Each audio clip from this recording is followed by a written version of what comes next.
From the high desert and the great American Southwest, exclusively on Sirius XM Radio, this is Dark Matter with your host, Art Bell. Now, here's Art. Extraterrestrial radio, actually.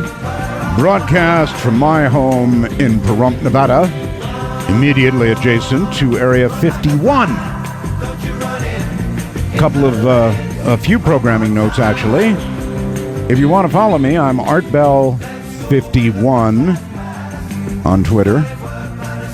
And I go there and make announcements every now and then. That's ArtBell51 on Twitter. Email me. Probably the best email to use is artbell@artbell.com. How's that? artbell@artbell.com. It will reach me. Trust me.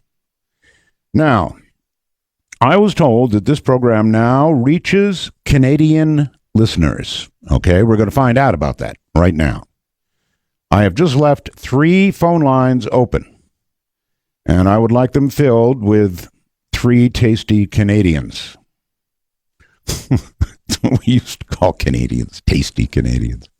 Anyway, if you're in Canada, you can help us confirm that that you're really there, that you really can call by calling. So call right now if you're in Canada. Only if you're in Canada, call 1-855-732-5836 and call now. Or 1-855-REAL-UFO. That's 1-855-REAL-UFO. Only from Canada. So we're going to find out if we've really got Canada there. Now, updating on a few things. The weekend schedule. Here's what's going to happen, I am told. And they told me this. Over the next, and by the way, you can screen those Canadians. Make sure they're really Canadians before you put them on hold, because I'm going to talk to them. So make sure they're Canadians. The weekend. We are going to do something interesting over the weekend, meaning Friday, Saturday, and Sunday. We're going to replay 3 shows twice.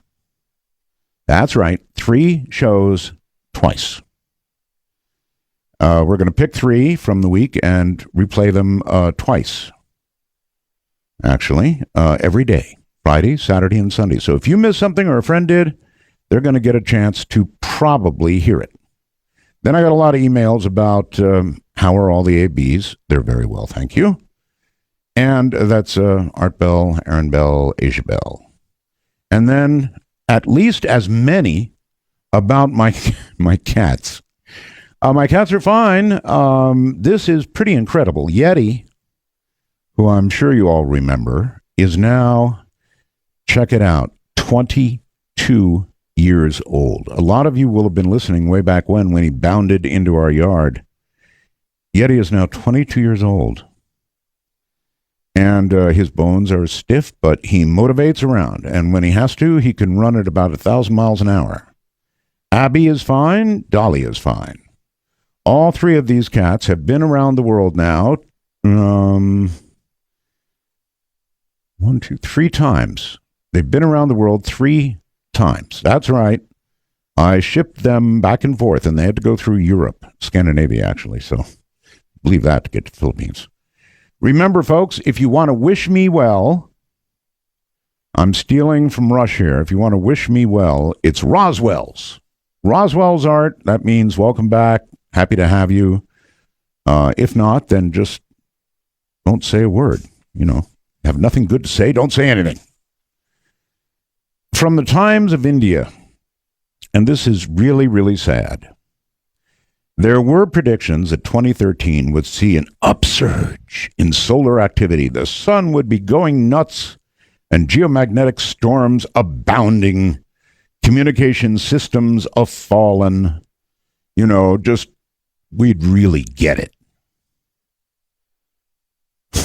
Well, hasn't worked out that way.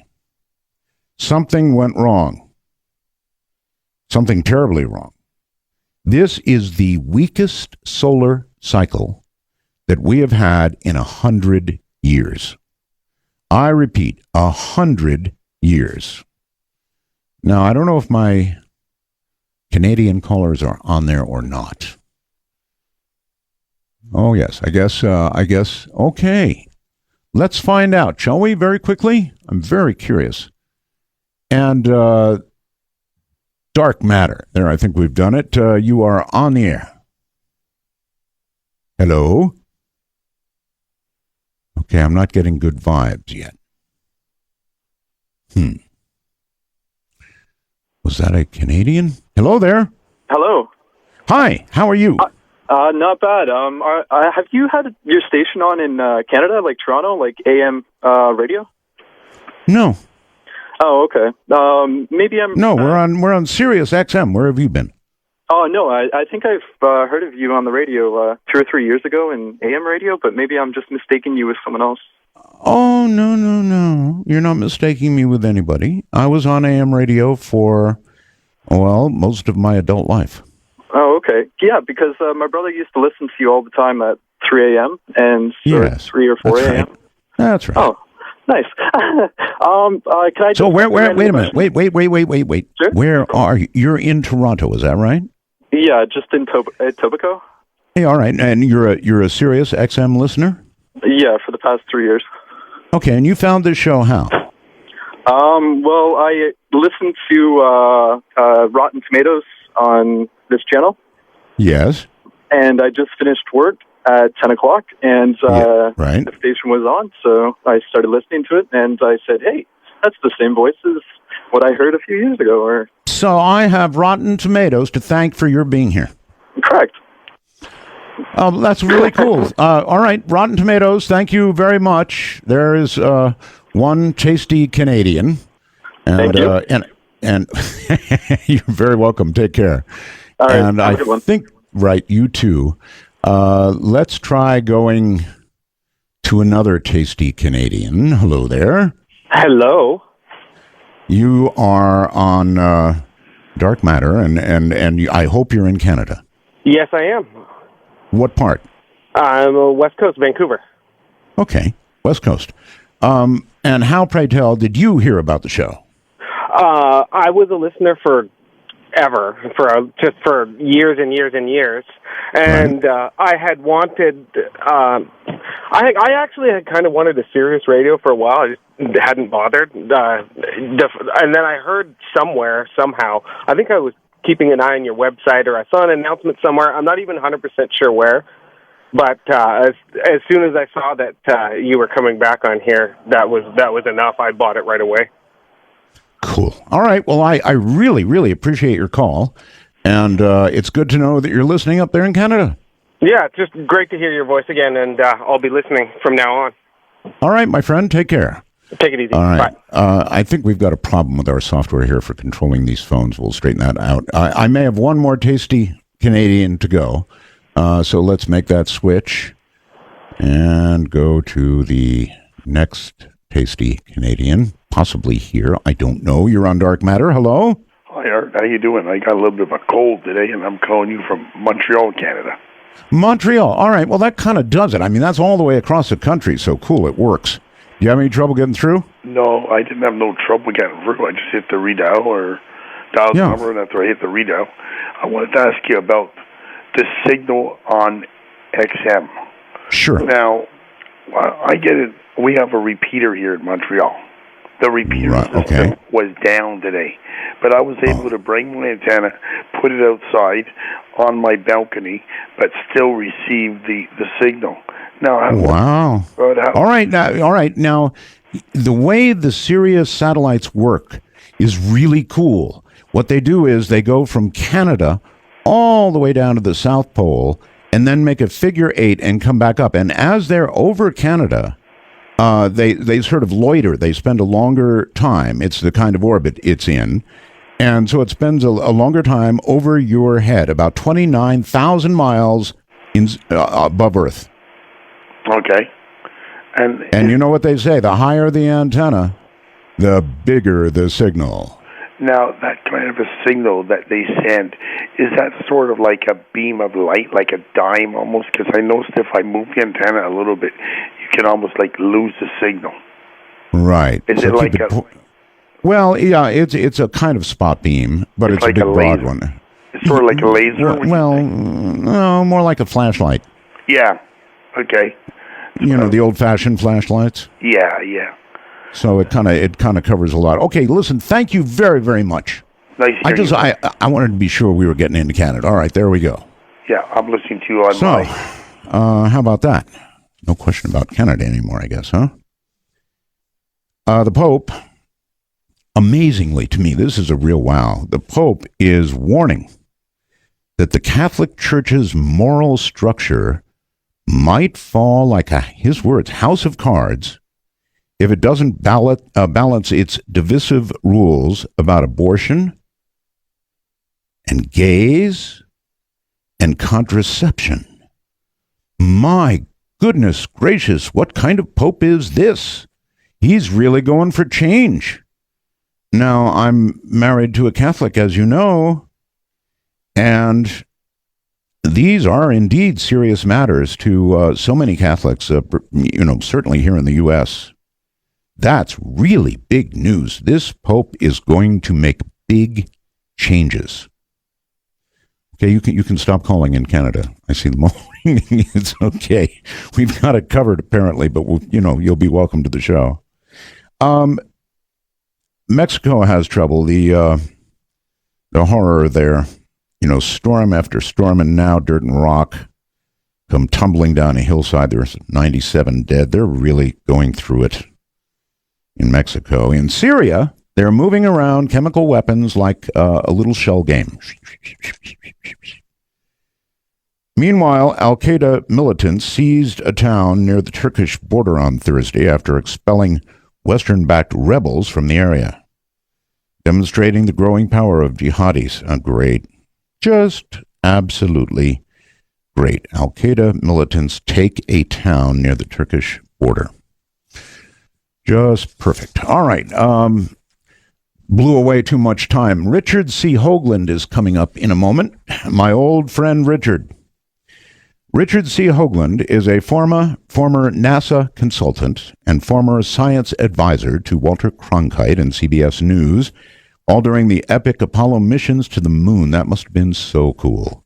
He's author of 2 best-selling books on his 40 years of intensive research into the possibility of a former ancient solar system-wide high-tech civilization. The Monuments of Mars, A City on the Edge of Forever, and with Mike Barra, Dark Mission, The Secret History of NASA. Hoagland is currently principal investigator of the not-for-profit Space Research and Public Policy Organization, the Enterprise Mission. It's been a long time. Coming up in a moment, Richard C. Can you see it now? Hoagland. All right, time for Richard C. Hoagland. Speaking of heartaches, here he is from New Mexico. Richard, man, it's been a long time since I've heard your voice. Sidonias, Art. Sidonias. Sidonias. Well, we don't do UFOs, so it has to be Sidonia. Yeah, now I know why Rush did what he did. It saves so much time. Oh, it really does. And redundancy. Your phone, Richard, I'm hearing noise and weirdness on your phone line. Shouldn't be. Well, there is. Not on my end. Yeah, it's kind of it's down a little bit. It's a little bit better. It's kind of a weird noise. That's weird because we had the phone coming out here a couple of days ago checking everything just to make sure. Oh, that would have done it. There's like a tone and then some noise and a tone and some noise. That's bizarre. It's probably them. Them. Them. All right. Well, one of the breaks. We'll see what we can do about it. All right. Look, this is going to be a fun night. I know it is. I'm looking at your first image, and we're going to argue about that. Okay. And that's what, 1967? 1967, unmanned surveyor spacecraft on the moon after sunset. Yeah, I know, but shattered lunar dome? Well, think of this. You've got a TV camera. This is an old-style Vidicon TV camera, which is insensitive as hell. I don't know whether you ever were in a TV studio back then, but they were the best we had, and they were terrible compared to what we have now, CCDs and all that. I'm buying it so far, sure. Okay, and the idea was to, after sunset on the moon, which has no air, no atmosphere, to look toward the horizon when the sun got like about 1 solar diameter below the horizon, which takes like an hour or so because the moon rotates really slowly, like, once every 30 days. Right. So then they started taking pictures. And what they noticed immediately on several of the surveyor missions, not all of them, because they landed at different places on the moon, but at many of them, was they had this incredible, what they called, beaded set of glows, horizon glow, along the western horizon. And it was very bright and completely unexpected, should not have existed, because in a vacuum, when you cut the sun off, it should be like, cutting off with a sharp knife. One moment you're in daylight, and the next moment you're in pitch darkness. Okay, so that I understand, this is a lunar sunset, basically, right? Or after sunset? After lunar sunset. Okay. All right, got it. Like a half hour to an hour. Right. And above the brilliant beading along the horizon, and you see those little jagged, dark things sticking up? Sure. Those are rock shadows. The horizon here is around 2 miles away, because you're on the moon is smaller than the Earth. On the Earth, the horizon is roughly 30 miles away. If you're 6 foot high, and the lunar camera was on surveyor at about a 6 foot elevation, human size. And then above that brilliant beading was all this light. Now, they had expected, if they took time exposures, because these cameras actually could take a time exposure, and they could record stars down to about 6th magnitude, which is about the dimmest star that a human eye can see in a good dark place like a desert or on the ocean. I can see stars in the shot. Yeah, sure. The bright one over on the right is, I think, Antares. All right, look, I better stop. I better tell everybody, look, what we're talking about is on artbell.com.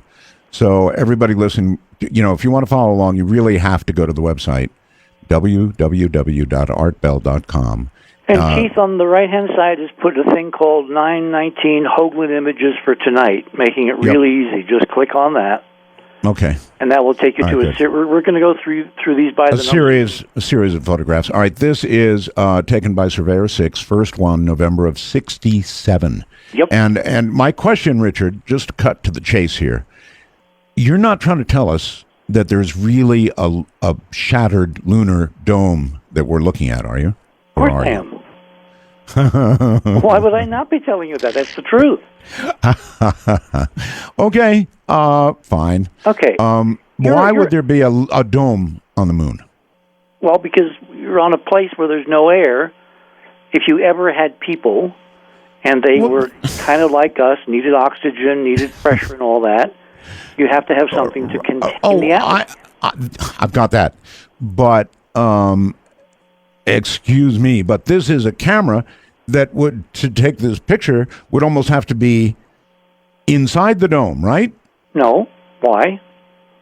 Well, because it looks like it's covering it, sort of. Well, hang on. If you're let's assume a hypothetical model. Or am I looking at the edge of the outer edge of the dome? Exactly. If you're outside, you're looking in. Okay, fine. And if you're inside the shadow dome, you're looking out. The key thing is it's a wall of geometric glass. Right. Now, we've all had the experience of driving west at sunset or east at sunrise on a long trip with windshield full of bugs and scratches and dust and all that, and you can barely see out of it because of a phenomenon known as scattering.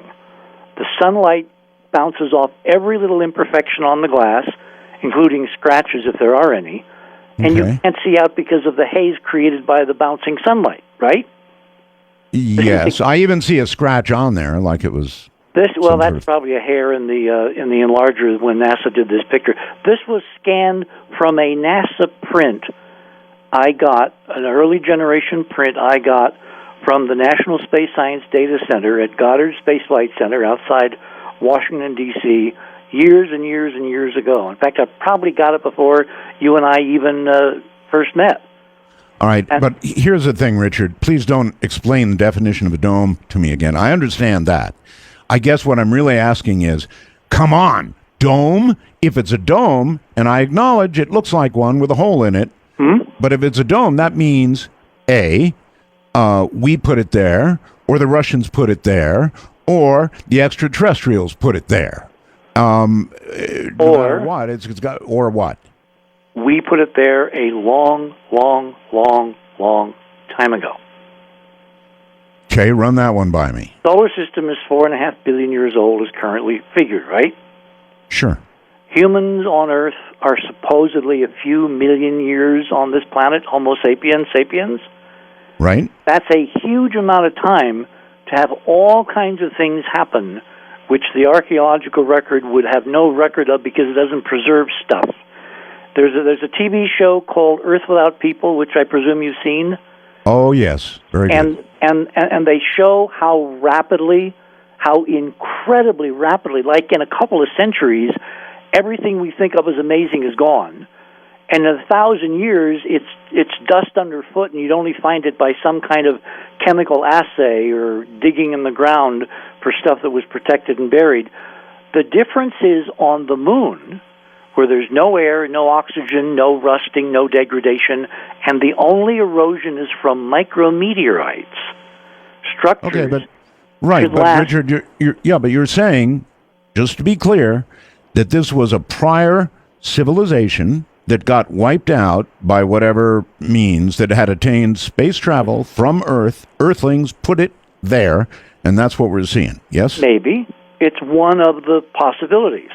The other possibility is it's genuine ETs, meaning someone from some other star system, or genuine aliens, because the definitions, you got to really get your definitions down. To me, an extraterrestrial is anybody who lives not on Earth. Extraterrestrial. Sure. Aliens are extraterrestrials who don't have our DNA. So if you have human beings who live some other place than Earth, they're relatives, they're kin, they're ETs, but they're not aliens. Okay. Absolutely. And from this data, remember, this is official NASA data. All we did was to scan it into the computer from a print I got from one of my sources at Goddard years ago. Paper trail, absolutely unquestionably from NASA. And when we scanned it and simply amped the contrast and the brightness, bingo, this amazing geometry pops out above the horizon, above where there should be nothing at all. Right. You should see nothing but a few stars. Question. I have a question. Obviously, it's been a long time since back in 1967, right? And at some point, NASA had to have explained what it is that we're seeing in this photograph. I want to know what they say.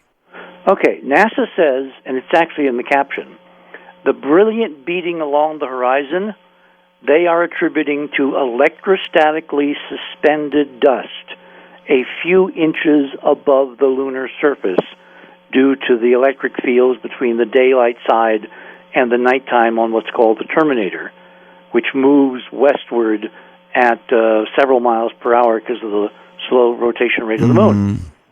And the hole?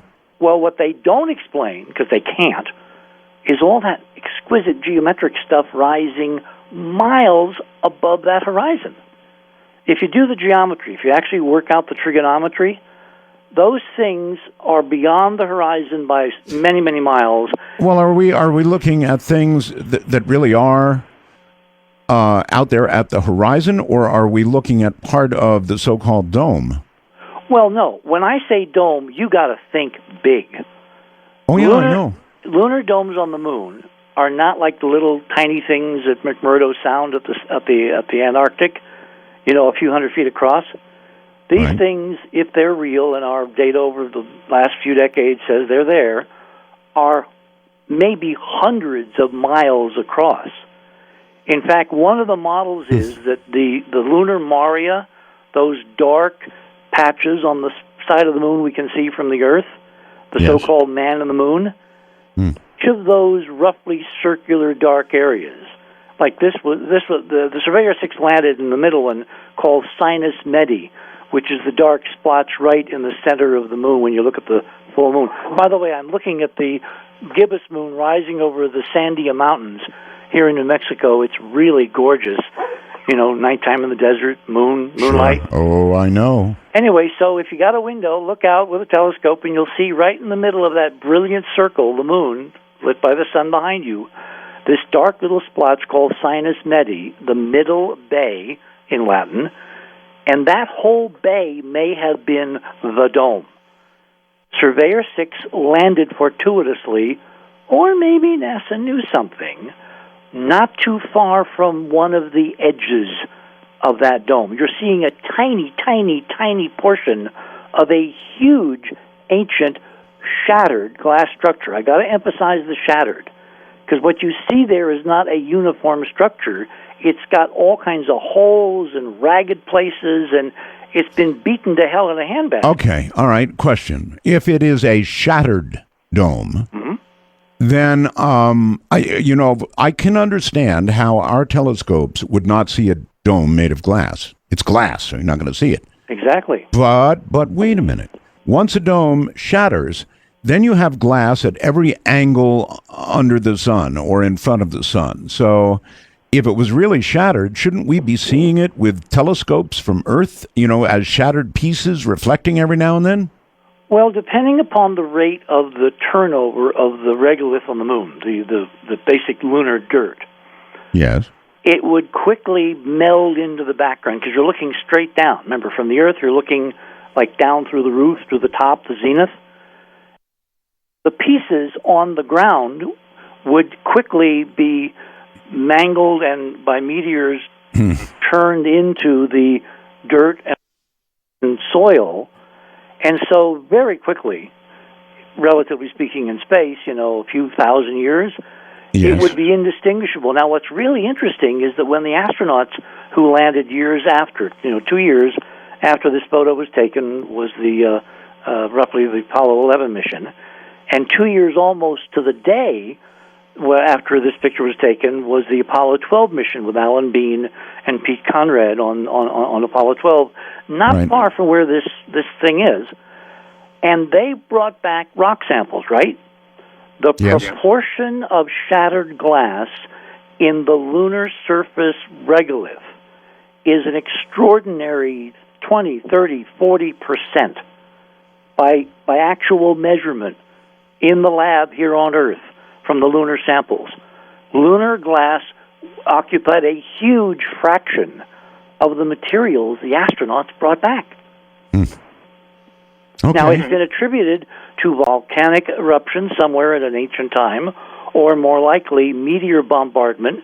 But the surface of the moon is basically like the surface of the Earth, the rocky surface. It's silicon dioxide. It's like sand, which is all right. what we make glass out of. Right. That's glass, and now I'm getting an echo for some reason. Richard, are you like in the high 90 percentile range sure that that's what this is a dome? Well, science is always about corroboration, right?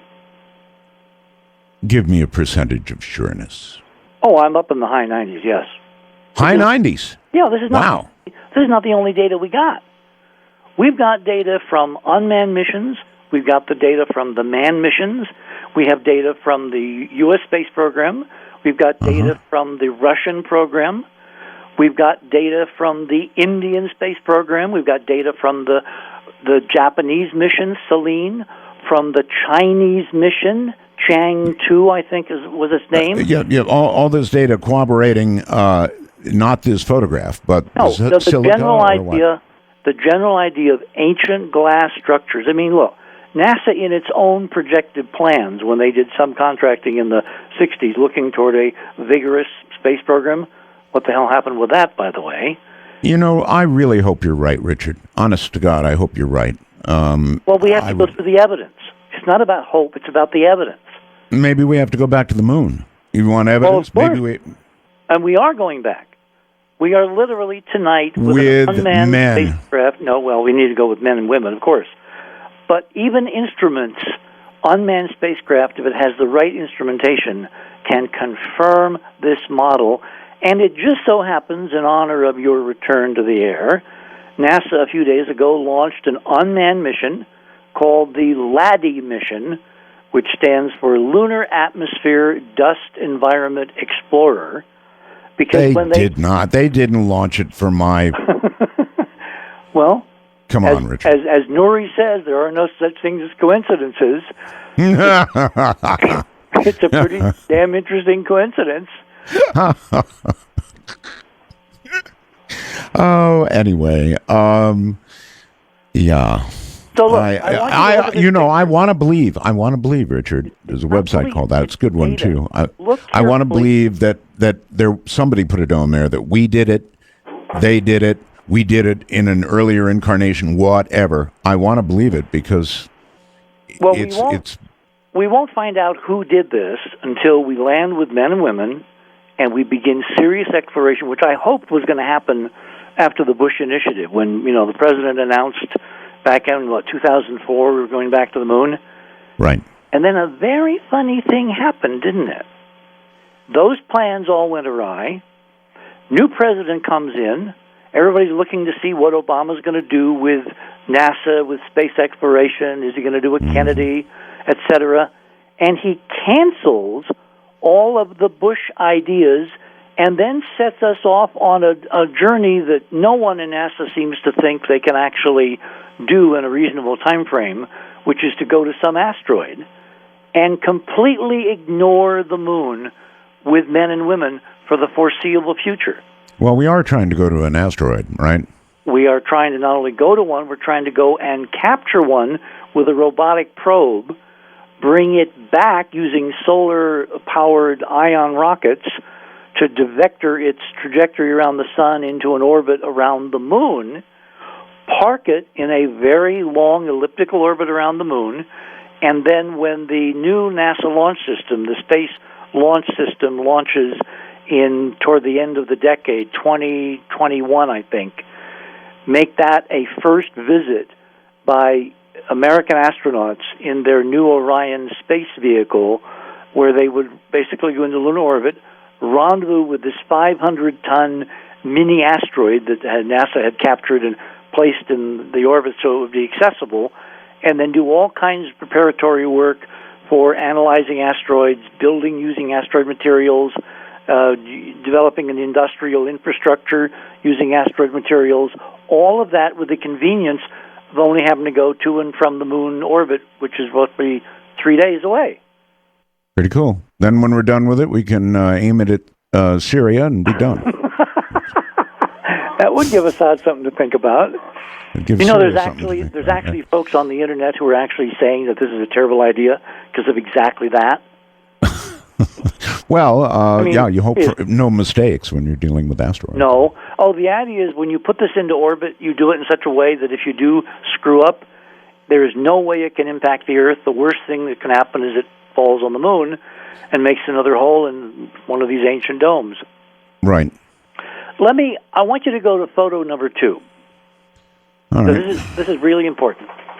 Remember, the photo number 1 is a print I scanned, and my detractors say, "Oh, you just didn't clean your scanner and all that crud is on your." Yeah, really, guys.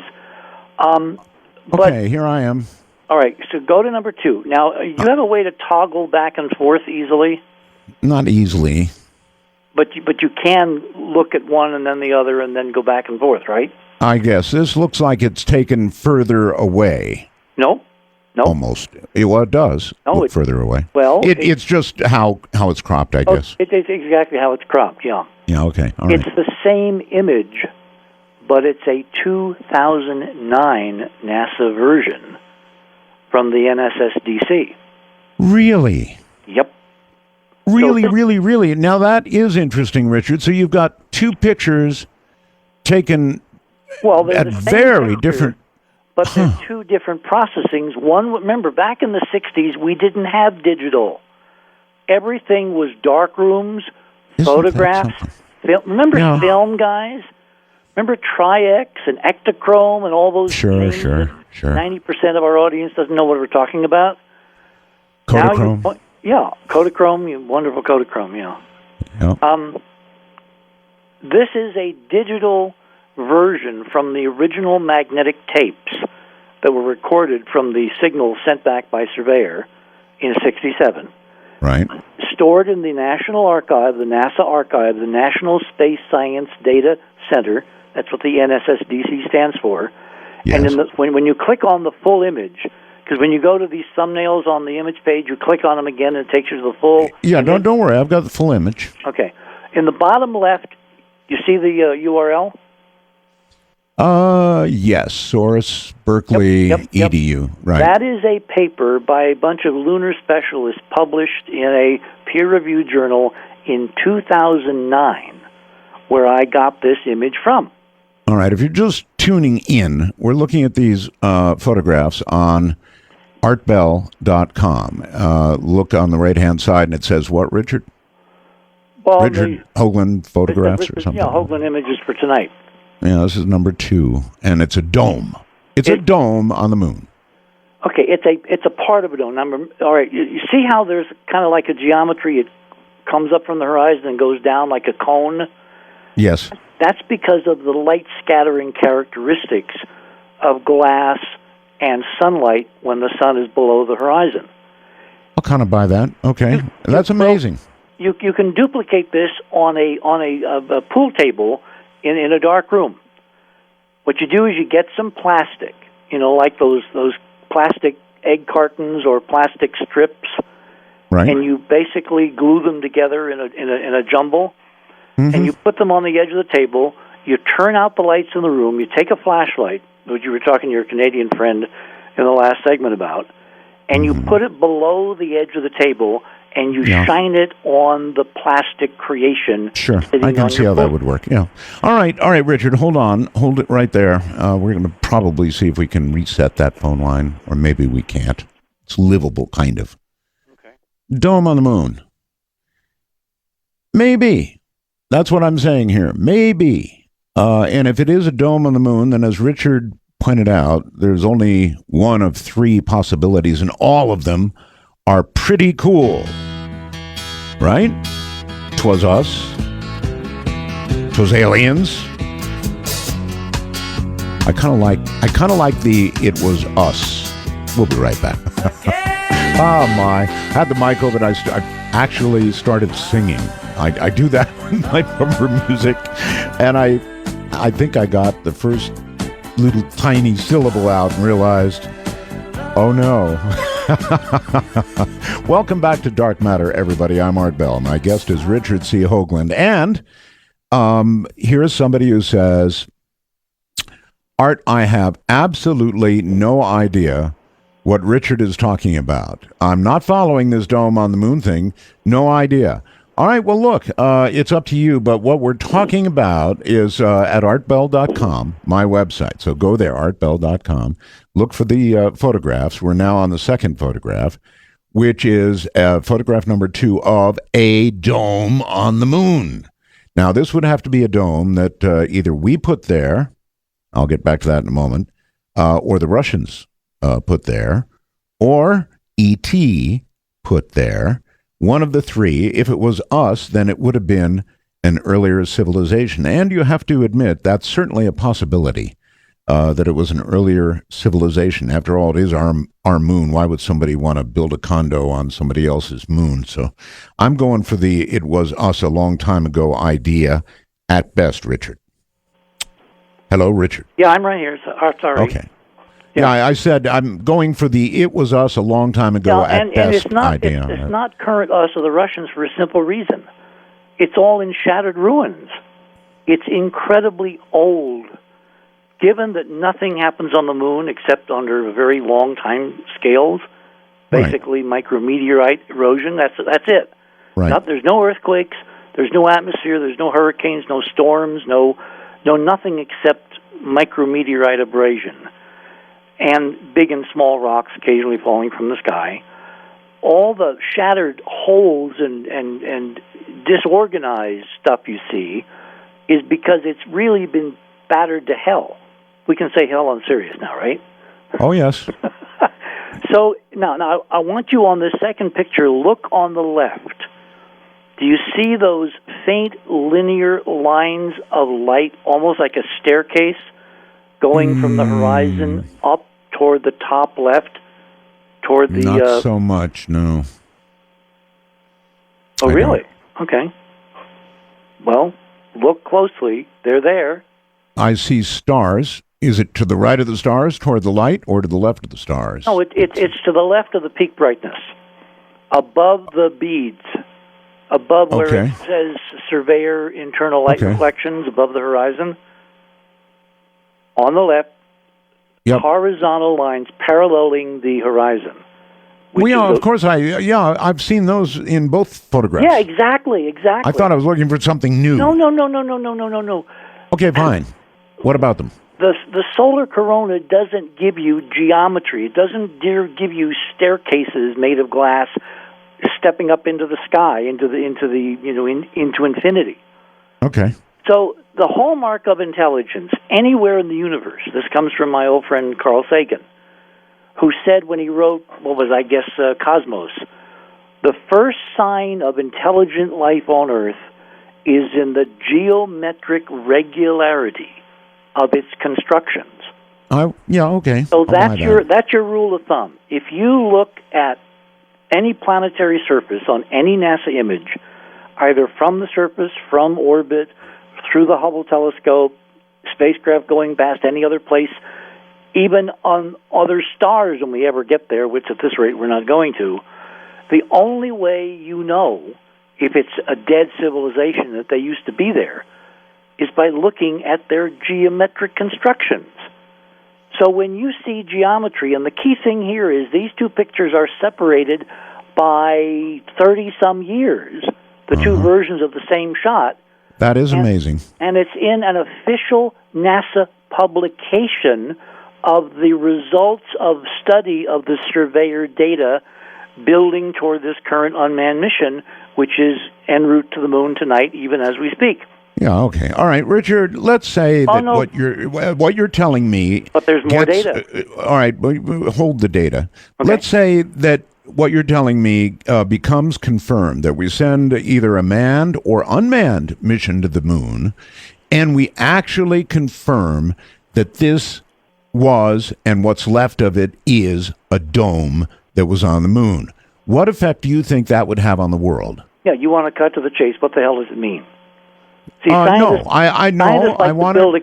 Well, because a lot of these people in the audience, they think I'm nuts. I know, because they haven't seen enough data yet. All right, but Richard, I want to cut to it. The implication is, either we're not alone, because if there's structures built by somebody not from Earth, right next door on the moon. Yes, to paraphrase, that's very serious, very, very serious. Yeah, the implications of it have religious implications. It would disrupt all kinds of paradigms. People would get quite upset because they would be speculating. Was it them? Was it us in an earlier civilization? No matter what the answer is, it's really big. It's huge. It's a game changer. It changes everything. I would agree with that. If it's aliens, it means the human race as a species that evolved on this planet is not alone in the Milky Way galaxy, let alone the billions of galaxies you can see on those Hubble Deep Field photographs. And that means there's company out there. If there's company out there, it means they obviously were able to travel. Because the model we're discussing is aliens came to the solar system, picked the moon to build amazing things on, left for some reason, died, became extinct. Their stuff is now in ruins. Maybe the hole in their dome, Richard.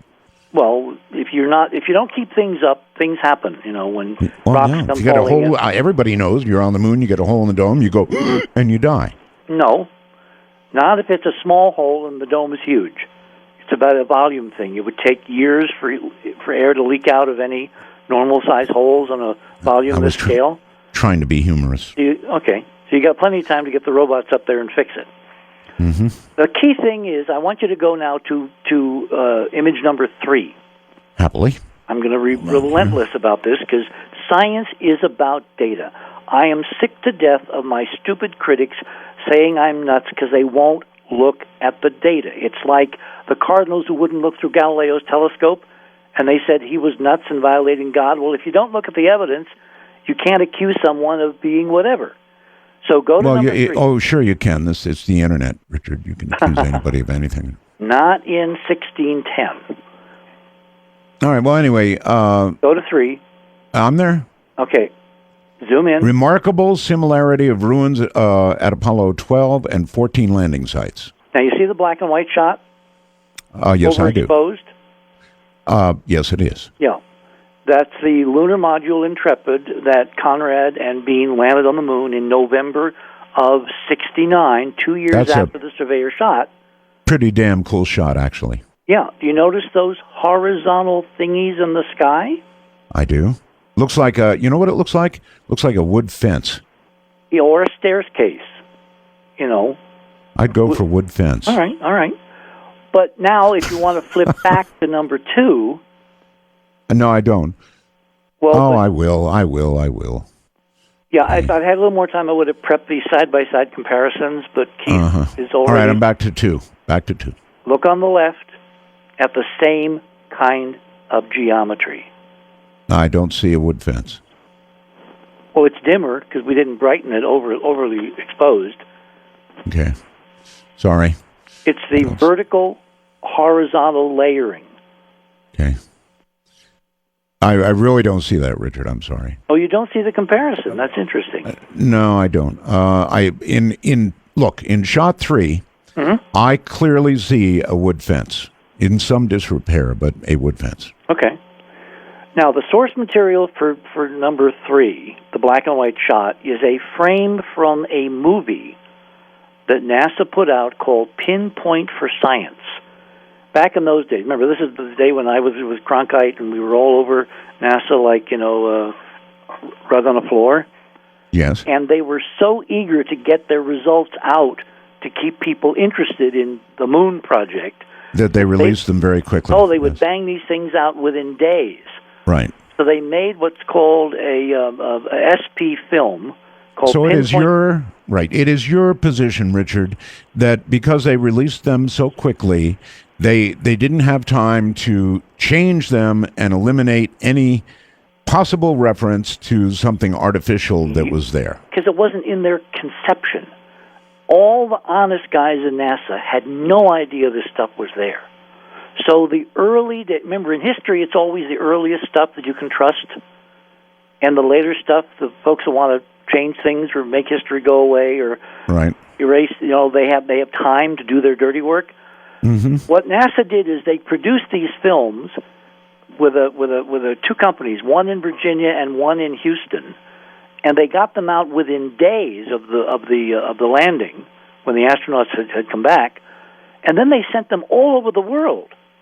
So there are hard copy film prints in little canisters with this name on it, Pinpoint for Science, the history of the Apollo 12 mission, half an hour, all over the planet, in India, in Russia, in Japan, in Brazil, in Argentina, in Dubuque, Iowa.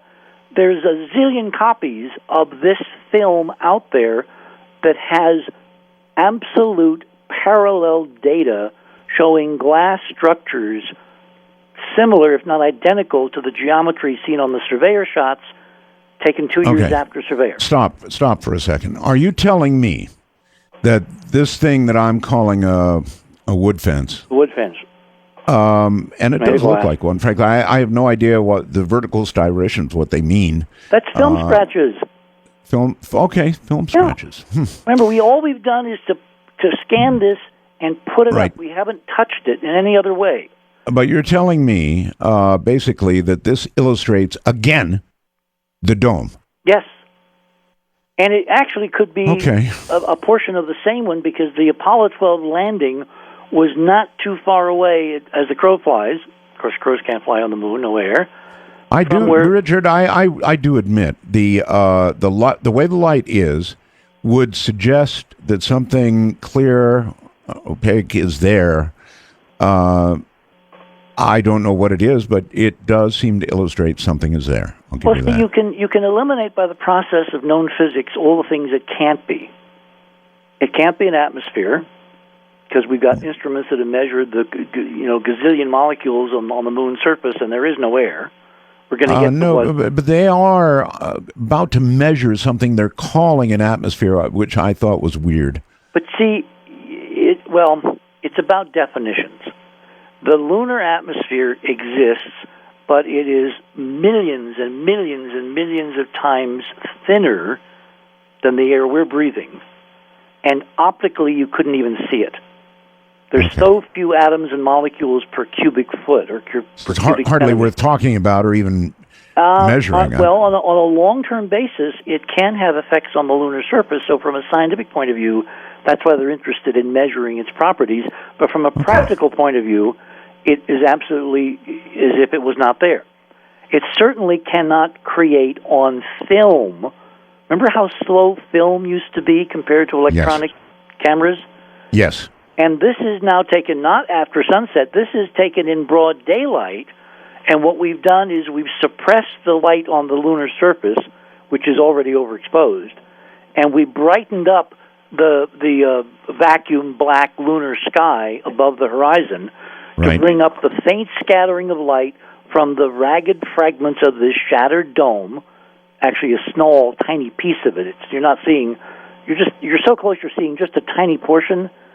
Like if you were, think of a huge structure like the Superdome, and you're standing 2 feet away from the wall.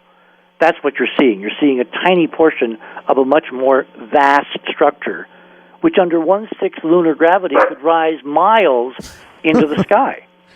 Somebody's objecting. That is Morala. Morala loves to have national airtime. She has bothered George. She's actually barked during the commercials when I've gone to break at the top and the bottom of the hour. I'm talking to you. I'm not talking to her. She's pissed. Plus, you're a cat guy, and I know. No. Now, listen. You're going to lead me down a bad road here. I said no bad language, and that is a rule on this program. Okay. Angry. She's angry. All right. Oh, you mean we can't use that other word? Okay. I'd rather not. All right. Fine. My point is that these are two independent data sets taken 2 years apart by two different sets of instrumentation. Right. I'm there. And see, these are not our only examples. I mean, you and I could spend days going through photograph after photograph showing the same stuff all over the moon. We don't have time. That's why I have a website. I'd need special medicine for it, but now let's get to image number 4, because this is where the MacGuffin is. This is where Hitchcock's end of the story comes to a point. All right, we're on artbell.com, folks. So when you hear him say image 4, that means you should be following along with this, or it's going to be hard for you to even comment. Artbell.com. All right, now that's a nice picture.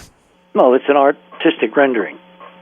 And what it shows is the 800-pound unmanned Laddie robotic spacecraft, which is headed toward the moon tonight.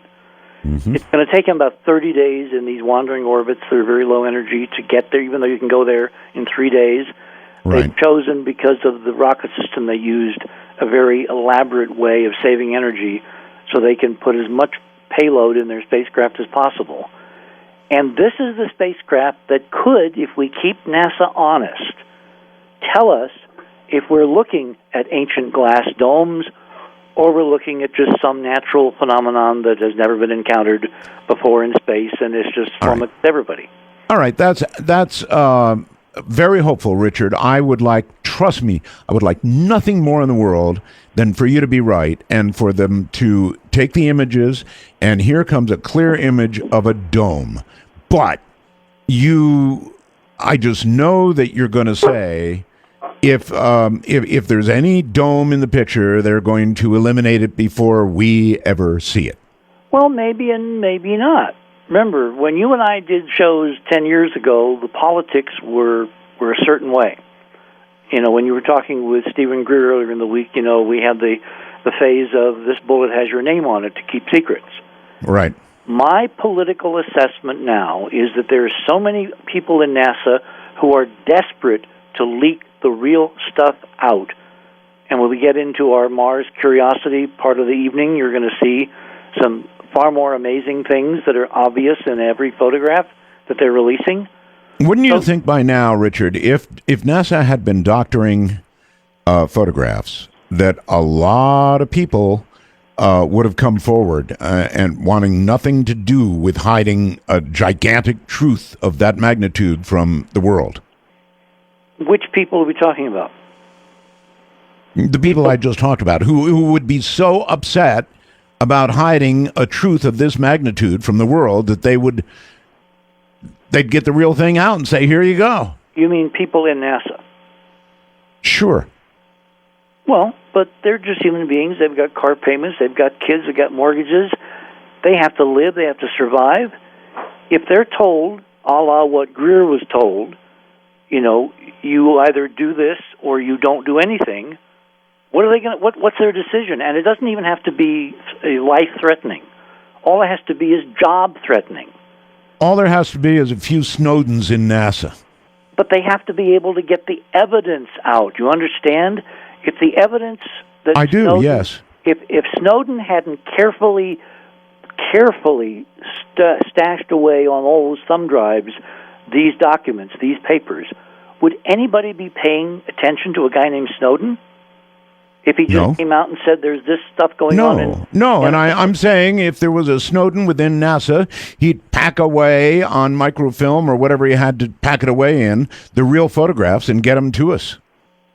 Well, there's evidence that way back when, 30-some years ago, when NASA was preparing some of these films, if you know how film is prepared, where you basically splice different segments together, and you had to physically splice it, you had to make what's called internegatives and all that.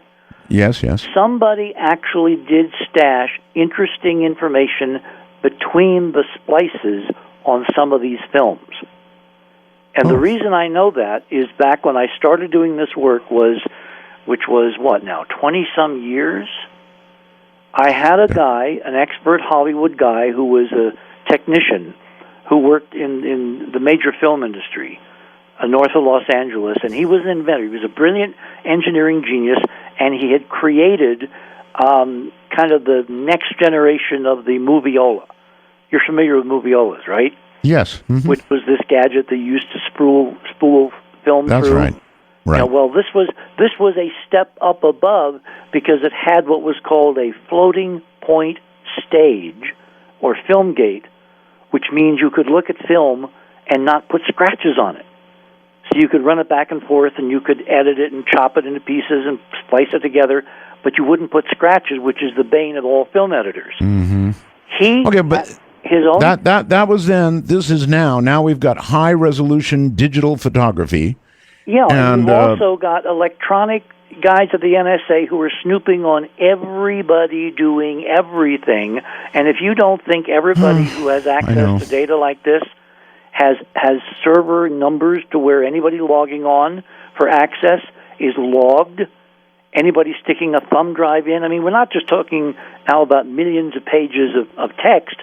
We're talking about a relatively small number of images that are in electronic, trackable form, so anybody trying to do a Snowden on us would get caught.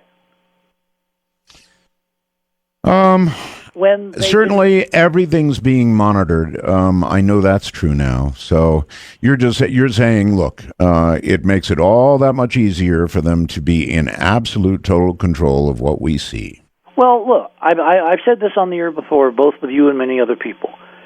We have a space situation where you have one agency which controls the spacecraft, controls the rockets, controls the launch pads, controls the downlink facilities, the big radio antennas, controls the instruments, controls the scientists, controls the public relations.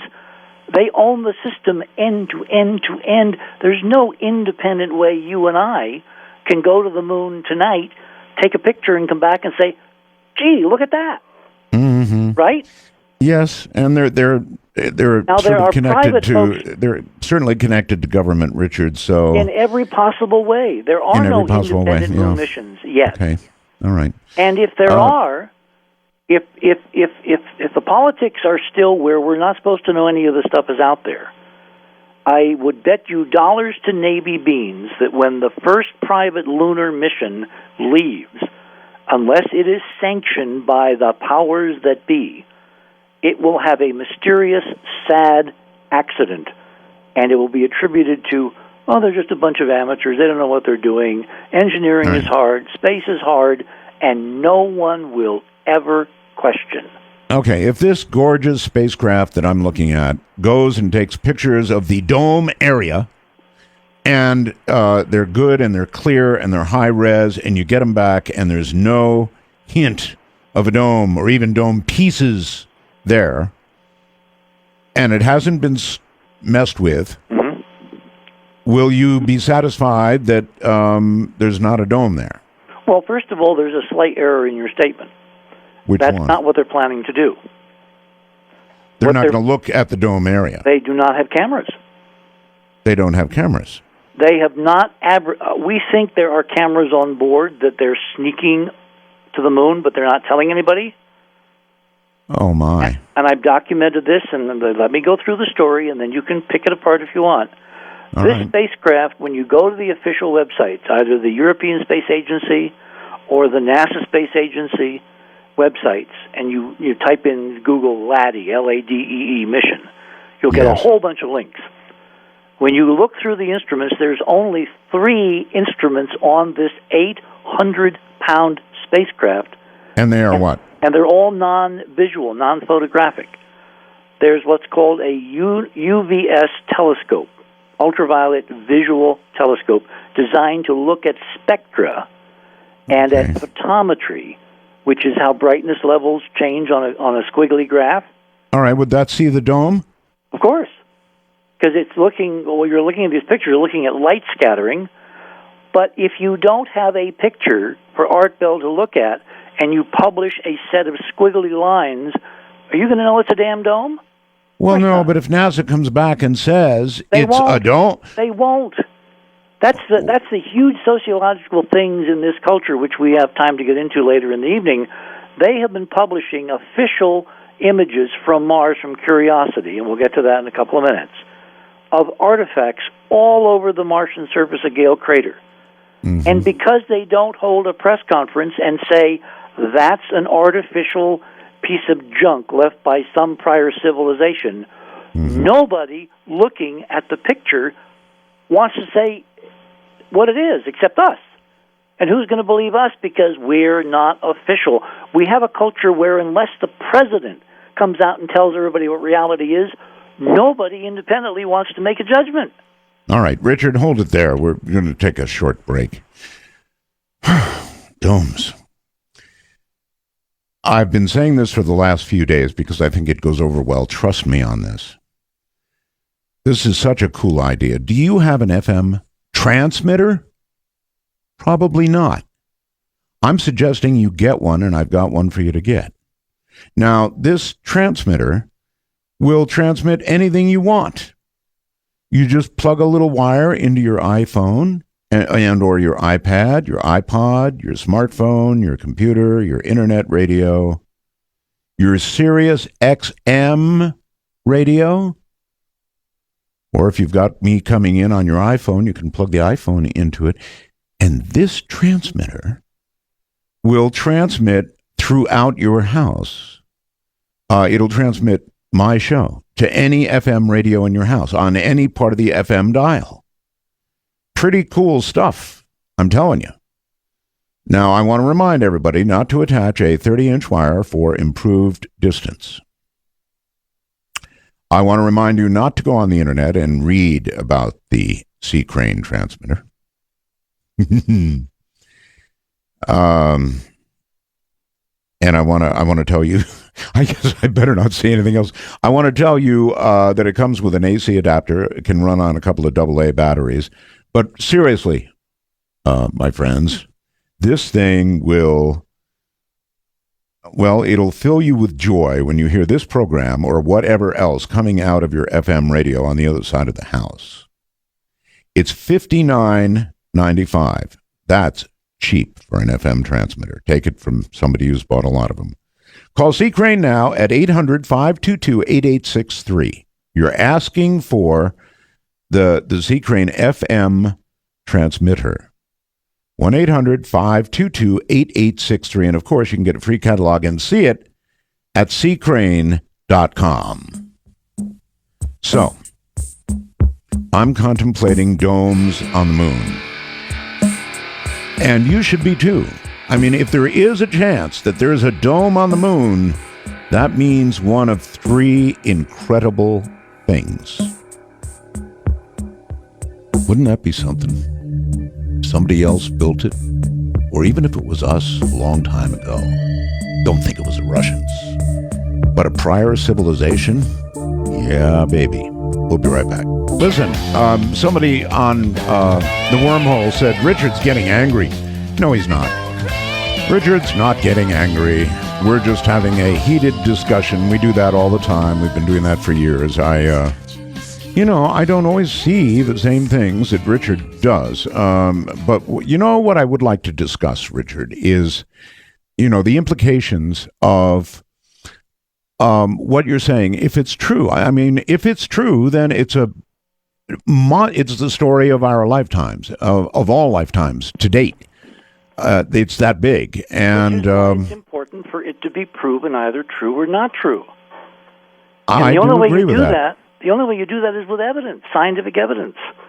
All right, I want to go back in time a little bit, Richard. You maintained early, and you and I argued to death about it, about the face on Mars, right? Mm-hmm. Okay, the face on Mars. What is your position now on the face on Mars? Well, do you want to leave the moon yet? Because I wanted to get to just for a moment. We'll come back to the moon. Well, the face on Mars is real. There's an ancient city around it. There's been umpteen spacecraft that has taken, images of it. Do you know that for a place that NASA claims it has no scientific interest in, the Cydonia region of Mars, where the face is the most photographed region on Mars of any place on Mars in the last 30 years? And that's probably thanks to you. Well, no. It's thanks to NASA people inside really wanting to know and lying through their teeth to everybody else.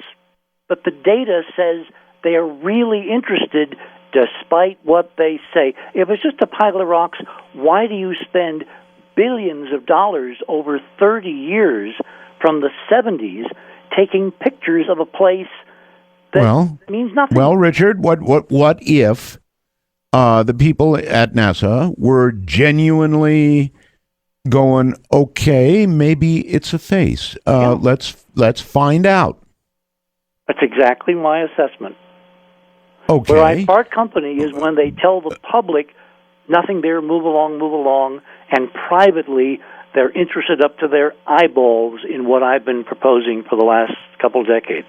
Now, how do you know that? Because if the data says they're taking information from spacecraft again and again and again in one region, and yet they're telling the Congress and they're telling the public there's nothing there, move along, that is the height of scientific hypocrisy, to say nothing of the attacks they've made against me and a lot of other people who've looked at this now. Well, look, I admit Cydonia is an interesting region. There's no question about that. Is it a face? When they did the closer high-res photography, frankly, Richard, it didn't look like a face at that point. Now, from Earth, with the right telescope, it looks like a face. If the sun is in the right place, it definitely looks like a face. But the latter pictures that we've received, no. Well, when you say latter pictures, you kind of have to pick which pictures, because if you look at the NASA pictures... Fair enough. Yeah, the NASA pictures, when you get the so-called best images, it really doesn't look like it did in the Viking shots. But when you look at the images coming from the Mars Express mission from the European Space Agency, right, you see all kinds of exquisite detail that for some reason you don't see on the NASA images. And that's kind of impossible because they're supposed to be photographing the same thing in the same Martian desert, right? Okay. All right. So your position then, I just wanted to clear it up, remains that was a face put there by, well, your choice of the above, right? So we would recognize it was a face, realize there was life on Mars at some point. Well, that's one hypothesis. You know, when you try to crawl into people's headspace, into their minds, particularly separated by the present by millions of years, and you may not even be dealing with the same species, because remember, we don't have any ground truth. We don't have access to the libraries. We don't have a signature. We don't know who did it. All we know is something interesting was done, and what we need is a human mission to go there, find the libraries, and find out who did it and where they came from, and if they were related to us. Now, we've got some models, some scenarios, some educated guesses, some speculations based on the science. But and you admit that that's all it is? Yeah, at the moment, because we don't have the ground truth. All right. It'd be really cool to have a human mission to Mars in our lifetime where astronauts, multinational of course, walk in the front door, set up TV cameras, send a live transmission and say, good God, look at that. Is that going to happen? I don't know. I don't know. You are getting some support from some of the people that are, sending messages. Can I interrupt? Yes. It's irrelevant. Yeah. Science is not a popularity contest. That's why I'm so upset when people say, "Oh, so and so was with you," or "So and so was against." Yeah, I know. I'm not turning it into that. I'm just saying, Richard, there are people that have looked at these images, back from the face on Mars to the present, and they are seeing what you see, and Cydonia is a absolutely fascinating place, and I can imagine that NASA thought, yeah, well, maybe, and so they went back and took more photographs. Well, you can go to the archive. I mean, this is just engineering data, and you can look at the missions and the amount of time they've spent taking pictures, high-resolution pictures at trigonometry, different sun angles, even in color, of this one little region. And remember, Mars is a geologically interesting place.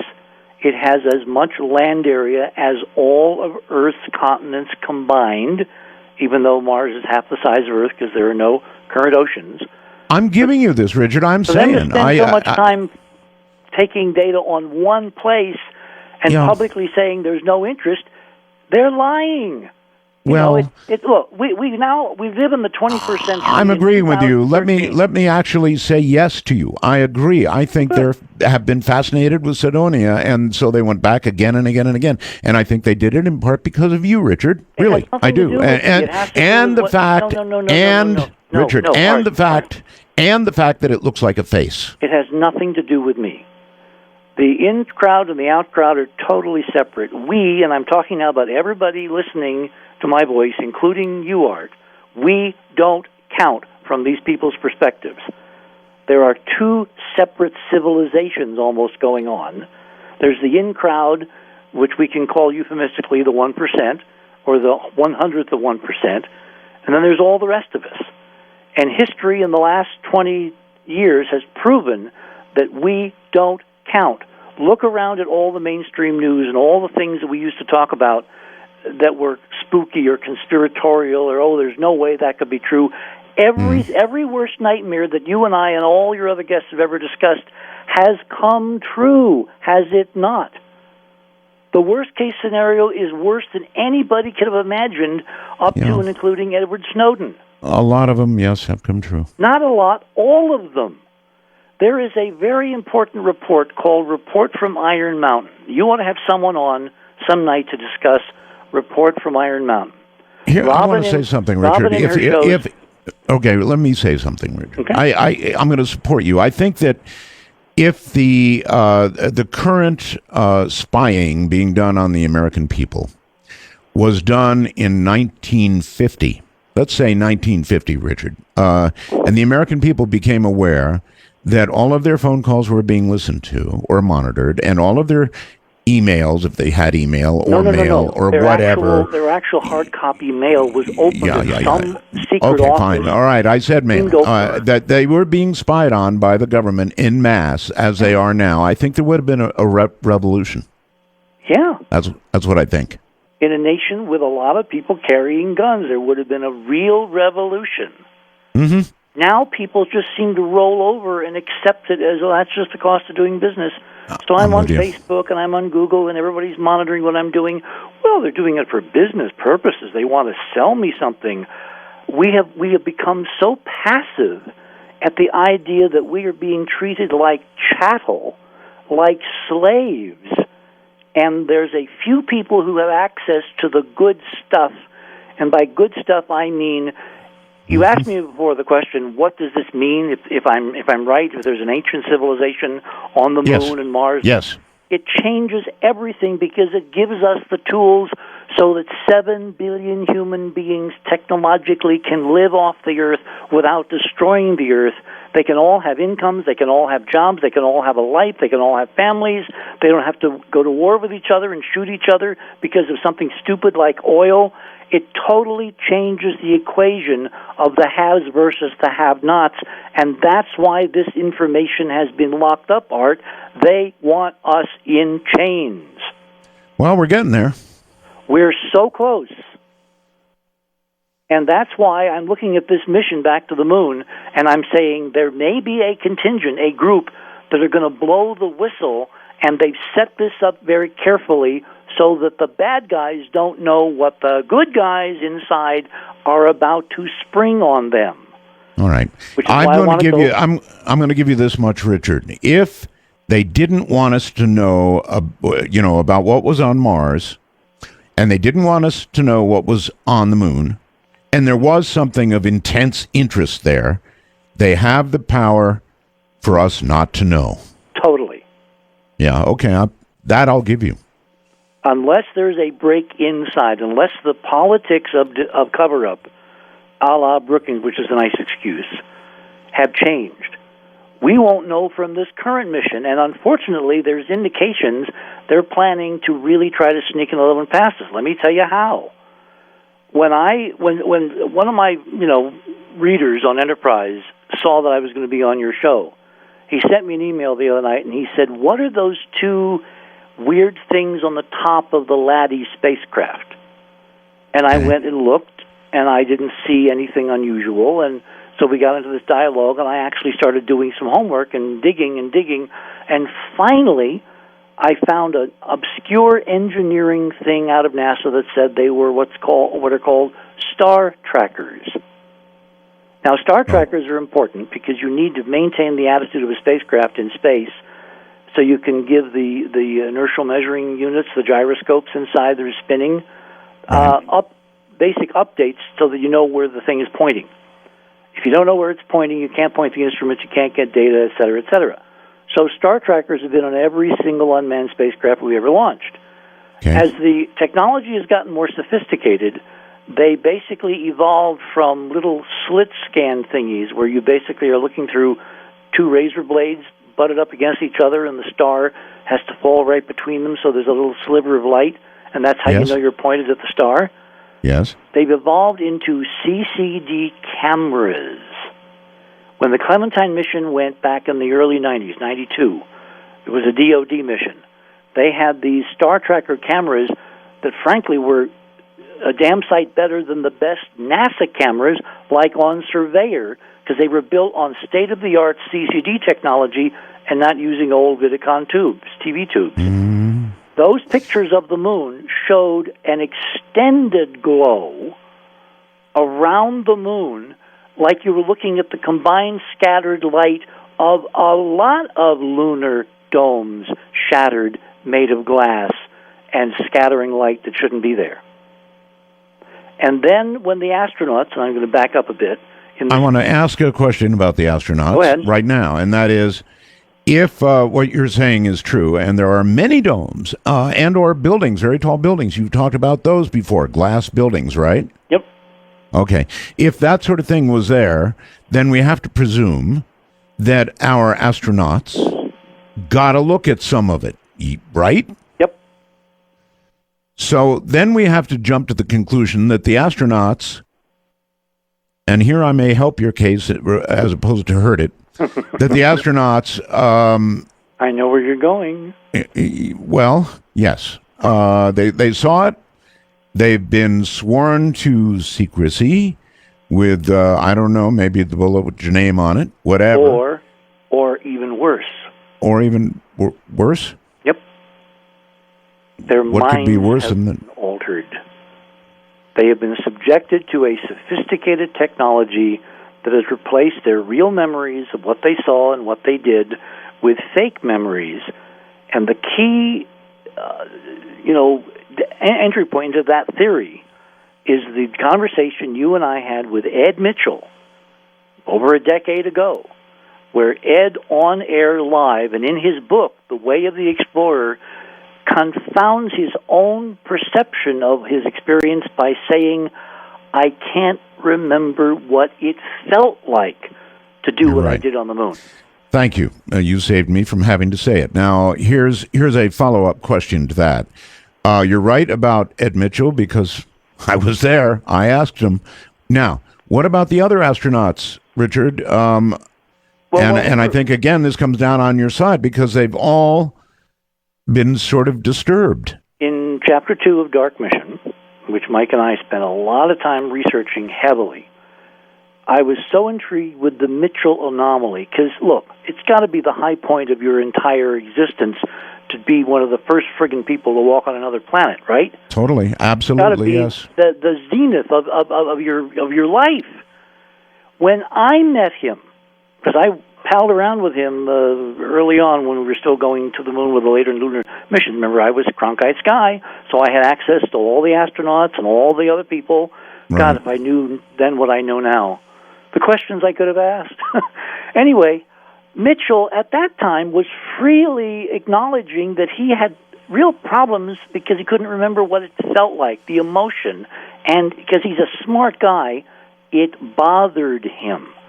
It bothered him so much that he actually booked therapy sessions with a well-known hypnotherapist. I won't mention any names, but I have, because I know the people involved, because I was really focused on this in the later years. When he went to those sessions, the thing he wanted to do is to somehow find out why he couldn't remember the emotions of what he did. He could remember the mission timeline, what rocks they picked up, the tools they used, the very curious, Richard. All that. It's very curious. Let me leap to the end of the chase here. Go ahead. So he gets to the therapist, who's a well-known household name. If I told you the name, you'd go, "Oh, that person." And they're in their first session, and this person is trying hypnotic regression to eliminate all the fuzzy stuff and get him to calm and to focus. And Sure. he gets to the point, and he says, "That's not important. I don't need to know that." And he absolutely resists the hypnotic regression. They can't break through the block. He had some psychological inhibition against remembering his real experience, and it has bedeviled the bejesus out of him for 40 years, as it has with all the other astronauts. When I was researching for Dark Mission, I found, to my amazement and sadness, because when you think of national heroes being tampered with to this degree, it goes back to what I said a few minutes ago, how the 1.01% doesn't give a damn about the rest of us, including national heroes who are their slaves to do their bidding and put out their political spin, but not to be valued as individual human beings under the Constitution. Each one of them has a way of working around this problem that none of them can remember what it felt like. I can offer no argument to this, and if people don't find this strange and really strange, then they're not listening. That's all I can say. I have no argument. Say to me, it's weird. Art, they say to me, "Well, why haven't you been back to the moon for 40 years?" Well, duh. I say that. If the powers that be know what's there, and they don't want the rest of the planet to know, then they would never go back. They got what they needed. Stop for a moment. Why wouldn't they want us to know? Now we're going to talk about Brookings for a minute, okay? Okay. Because there really has to be a reason. Now, Brookings, of course, suggested that if the world was given information that there are others, that it would deeply impact so many of our institutions, and chiefly among them would be religion.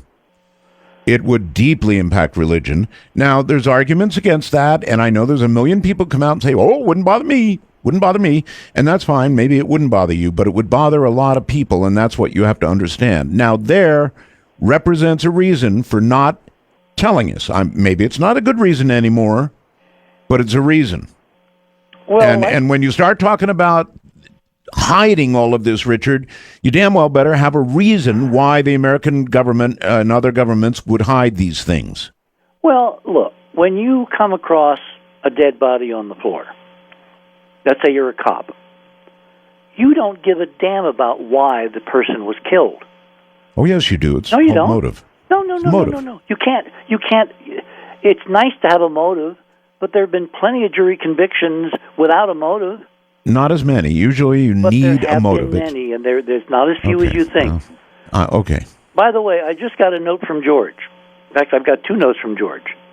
His first one, he said, I hear he's giving you a hard time. And I said, we're having a spirited conversation. No, George, it's called a conversation. So he just sent me another one. Yeah. Go get him. Okay, come get me, Richard. No problem. Look, that's what we're doing. If we weren't doing this, I wouldn't be having fun. I have known you since before George was out of the crib. Not quite, but not that far. No one seems to understand that the way you get to the bottom of this is you have 2 very civilized people talk about real stuff without being personal. And I love it when you challenge, because it means you're listening to the answers. Richard, it's called a talk show. For a reason. All right, enough of that. So, anyway, back to Brookings. Well, I think Brookings does give us, I think it gives us a legitimate reason to hide this. And short of Brookings and what they say in there, what reason would there be to hide it? Well, look, if we're doing multiple choice, remember your conversation with Greer, why don't they want us to know about UFOs and all that? And you went down a list of all the reasons. Ultimately, it seems to me it comes down to control. This planet has a history of control. Even under the aegis of democracy, ultimately, we don't have a pure democracy. And if you look at Washington now, with the stunning exception of the latest refusal by the American people to stampede into another stupid Middle East war, and the Congress to actually listen, as well as the president, we haven't had many examples of where the people's will was actually exercised for decades, right? I agree with that. Yes. So if and since I agree with that, hold on, Richard. We're going to do a quick break here. We do have them. Again, it's got to be a matter of trust, and plus, I want you to go to the C-Crane website, the Sentinel Ally. This is the coolest thing you've ever seen. I'm telling you. Trust me, I've taken this Ally and the Sentinel Ally and shown my friends. Every single one of them said, I have to have it. And that includes my wife. We went to see Bob and Sue Crane, and Bob demonstrated the Sentinel. It wasn't out yet, it was just getting started. And my wife saw it, and my wife started jumping up and down, wanting one, and of course he gave it to her.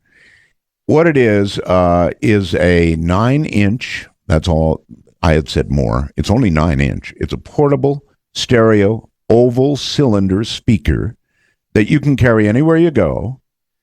It's very lightweight, fits into a giant pant pocket, actually, backpack or even a briefcase. Has excellent audio and delivers crisp, full stereo sound that's totally out of this world. The Sentinel gets together with anything you've got by Bluetooth, just like that. It's got a USB thumb drive if you want, an SD card, 1/8-inch patch cord. And listen, with the Ally, you can stream audio via Bluetooth from your phone, tablet, laptop, satellite radio, or any other Bluetooth-enabled device, and it comes out sounding like you're in a concert hall. It's got rechargeable batteries. It'll play for up to 10 hours. How's that? 10 hours on rechargeables. It's good for barbecues, out at the beach, trips to the lake.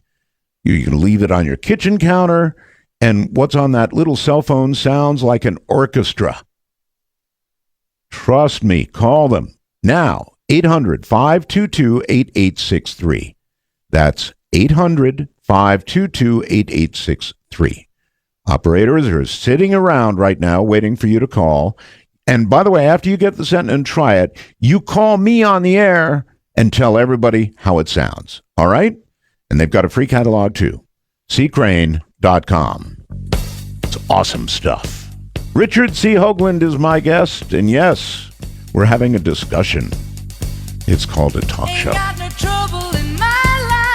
at all. Let's see. This comes from Jerry. Jerry says, the bit Richard was just talking about the astronauts having had their minds blocked. I thought for years that this was done when they were quarantined after they returned from the moon. Perfect time to do it.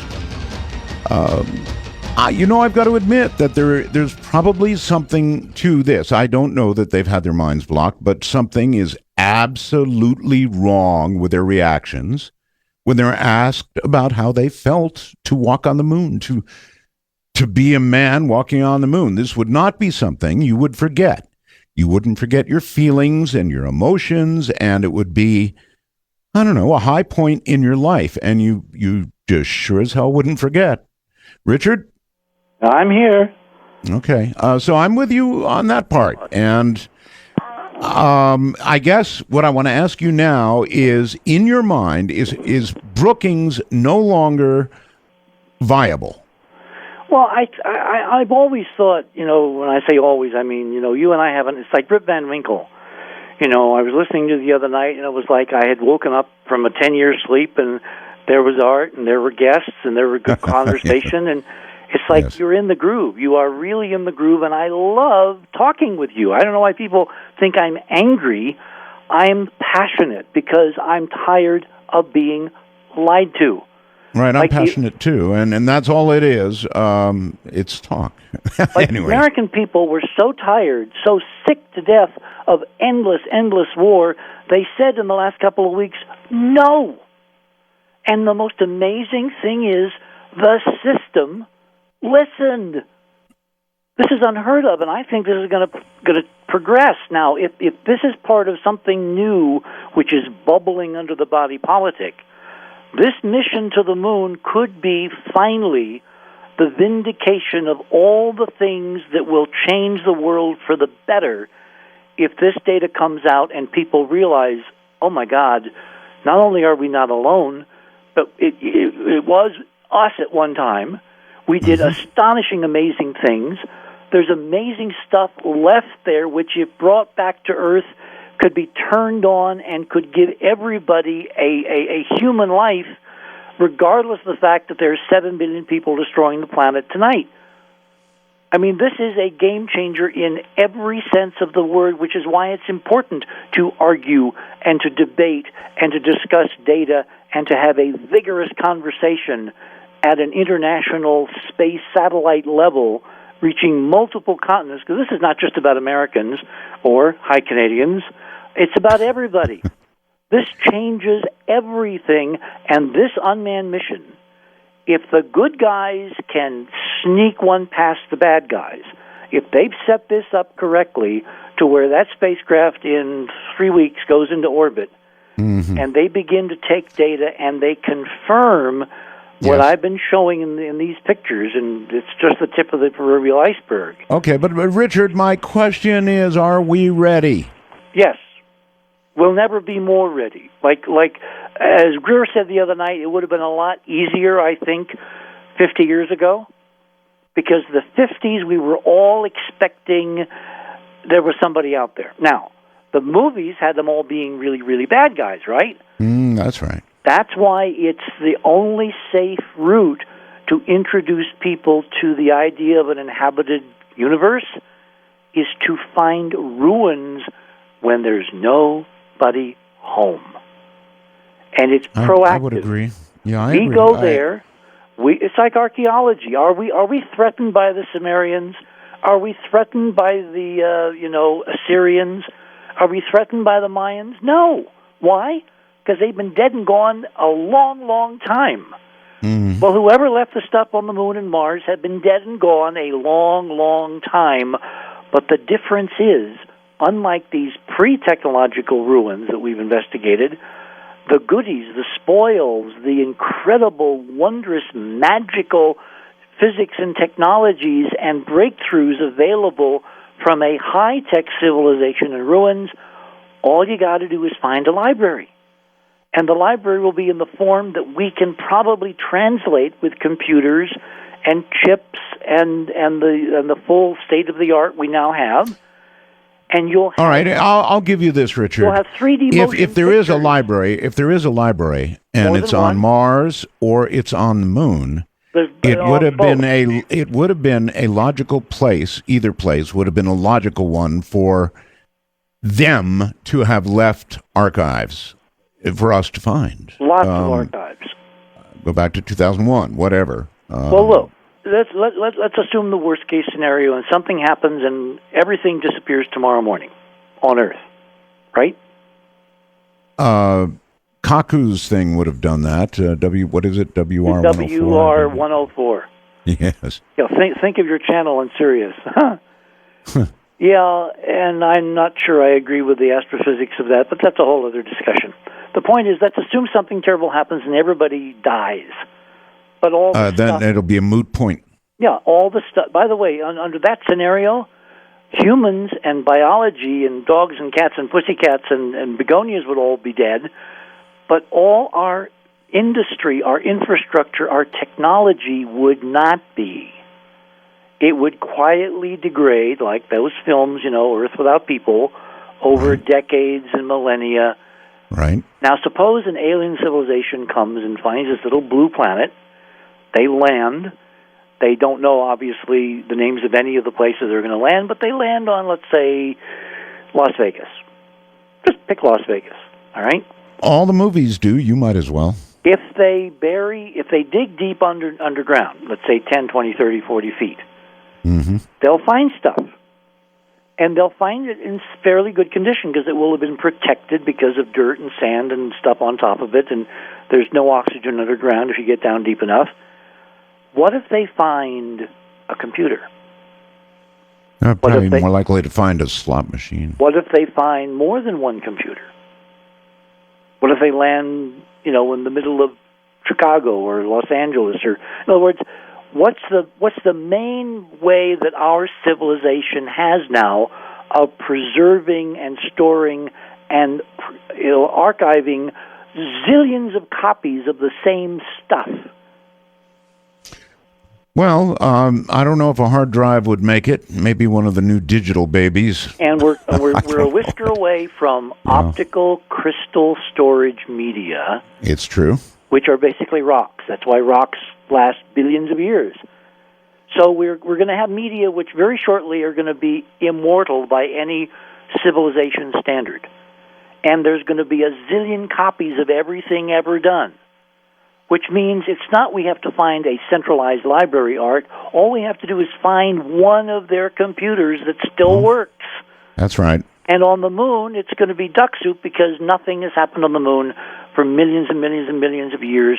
And certainly if you get down deep enough underground, nothing has disturbed it. So, yeah, a human expedition that goes and looks for the libraries will eventually find them. And, of course, to short-circuit this around, my feeling is that Kennedy's real reason for sending our guys to the moon was to find the archives and bring it back and put it to benefit for all mankind, and that's why they killed him. And the data I have that supports that is that 12 days after he agreed to go there with Khrushchev, they bumped him off, and then they put Khrushchev under house arrest, and he died a broken man sitting on a rocker on his porch when the world went nuts into a huge spiral of new weapons development. Yes, it did. And I know that he and Kennedy were in touch because Ted Sorensen, who was almost like Kennedy's spiritual soul brother. They were like brothers. They thought the same. They talked the same. They wrote the same. They had the same philosophy. Without Sorensen, Kennedy would not have been the genius orator that he was. And all right, here's the rub that I see, Richard. Well, can I finish my point? I guess, yeah, go ahead. In Sorensen's book called Counselor, he describes how from the day JFK walked into the Oval Office, he would give Sorensen an envelope with a letter for Khrushchev, separate from state, separate from the DOD, really separate from the CIA. Yes. Ted would walk down into the middle of Washington, D.C., down Pennsylvania Avenue. He'd stand in a corner, and a guy from the KGB would come up to him with a folded copy of the Washington Post. But we don't know what was in this, right? Yes, we do. How do we know? Because Sorensen reports it in his book. And he says what was in it. From day one, he was trying to get Khrushchev to go to the moon with the United States. Okay. And when Khrushchev finally told his son in the garden of their dacha outside Moscow in late fall of 1963, I've decided I can trust this man. It was after the Cuban Missile Crisis. Right. 12 days later, Kennedy was killed. Lyndon Johnson and the chief, I forget who the congressman was in the House, introduced legislation forbidding the United States from cooperating with the Soviet Union in going to the moon.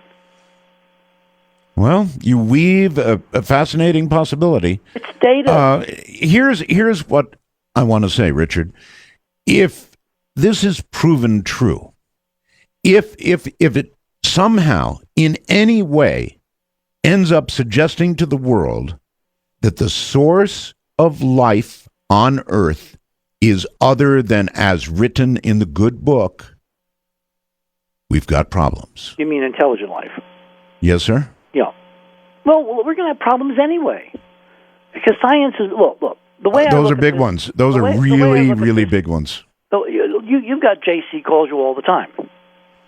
If JC were confronted tomorrow with evidence of a lunar civilization, do you think it would matter? Do you think it would matter a whit to him? No. Do you think he would pay attention? No, he would banish them to boiling pits of sewage. Yeah, sewage, right. And he would refuse to acknowledge the existence of the information.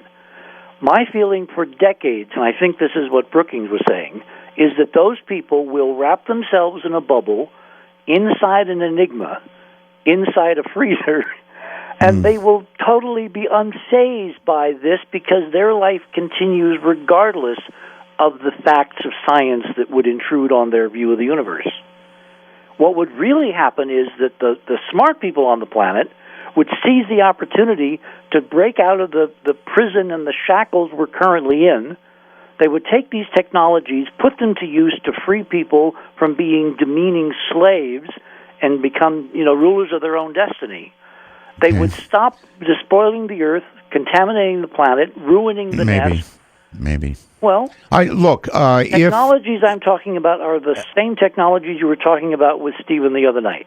If Genesis was no longer true in the minds of those who looked at the evidence, there'd be big trouble, Richard. Big trouble. I don't agree. In other words, that is a philosophical perspective, and we have a right to disagree. See, this is how Brookings used this as a club to basically threaten everybody in this report. Well, let's talk about clubs for a second. How big a club would that be? That would mean, to a lot of people, Genesis, wrong, new information, right. No afterlife, no heaven, no hell, no punishment for the evil. Why do the two go hand in hand? Well, you're hitting the underpinnings of religion, Richard, really hard when you say life didn't originate. Look, if Genesis goes, a lot goes. Or Genesis gets reinterpreted, and my feeling is those who are fundamentally religious will continue to believe what they want to believe, data notwithstanding, and the rest of us can move on to create a real civilization on this planet. Can I go back? Well, maybe we need a new assessment of what would happen. Maybe we need a new Brookings. Yeah. Oh, that would be fantastic. But remember, a few minutes ago I talked about the report from Iron Mountain. Yes, sir. Which was commissioned under Kennedy as an alternative to what he foresaw as a perpetual state of war on planet Earth. And he tasked certain people, and there's huge controversy over, was the study that came out real, was it satire? You know, the way you dismiss real stuff is you make fun of it, then nobody believes it.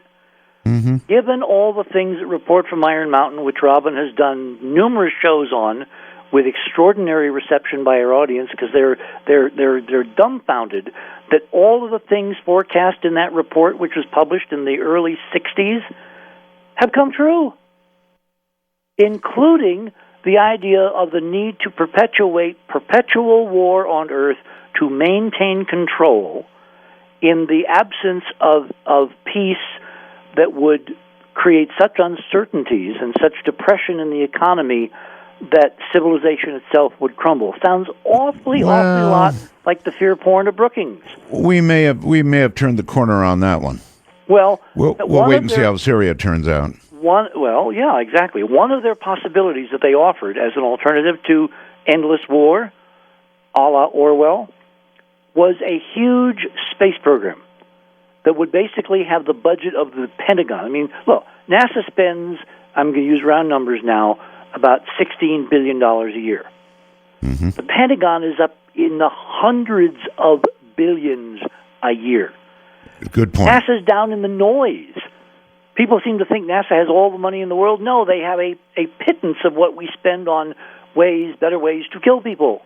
Cruise missiles, stealth drones. I'm with you all the way. I know. You're right. The disparity in the spending is obvious. What the report from Iron Mountain said was, well, one way to move from a war economy, which has all kinds of ancillary benefits. You know, we use a few thousand people here and there in some wars, but frankly, society is so big, it needs the economy, it needs the technological development, it needs all the stimulus. We can live with that. Mm-hmm. The only alternative they propose that might counter that would be a super big Pentagon-sized budget space program. I'd love to see it. I would too. I'd love it. But this was formulated before NASA's first missions into the solar system and to the moon. Now, of course, if the objective of the controllers is control, you can't possibly have a big unlimited space program because, my God, you can't control it. They'll find out what's really out there. They'll find out their real history. They'll find out all the incredible technologies that make oil and all the other control mechanisms obsolete. Holy cow, we can't have that. So what have we seen from NASA? We've seen a long, slow attrition down to death. Yes, indeed. All right, so being in the middle of this attrition, it's my view, Richard, that a NASA guy or gal would say, oh, my God, if, our agency is going to hell in a handbasket, if we can get information out to the public and the world like this, we're going to get all the money that's going into those bombs and cruise missiles, and we're going to be able to go to Mars, we're going to be able to go to the moon and well beyond because we've proven there's a reason to do it, and so they'd want to release the information. That's a very linear view that if everything else was equal, I would say you're probably right. And that's been one of the biggest criticisms of our model for decades. This would be a gold card for NASA. Why the hell don't they do it? Right. Which means there must be a bigger counterforce that keeps them from doing it. Oh, have I mentioned the bodies? Have I mentioned the various NASA personnel who have shown up dead, really, really, really dead in various places over the last 30, 40 years? Well, there's only so dead you can be, but yes, go ahead. I mean, have there been that many? There doesn't have to be the right people, or in this case, the wrong people, at the wrong place at the wrong time.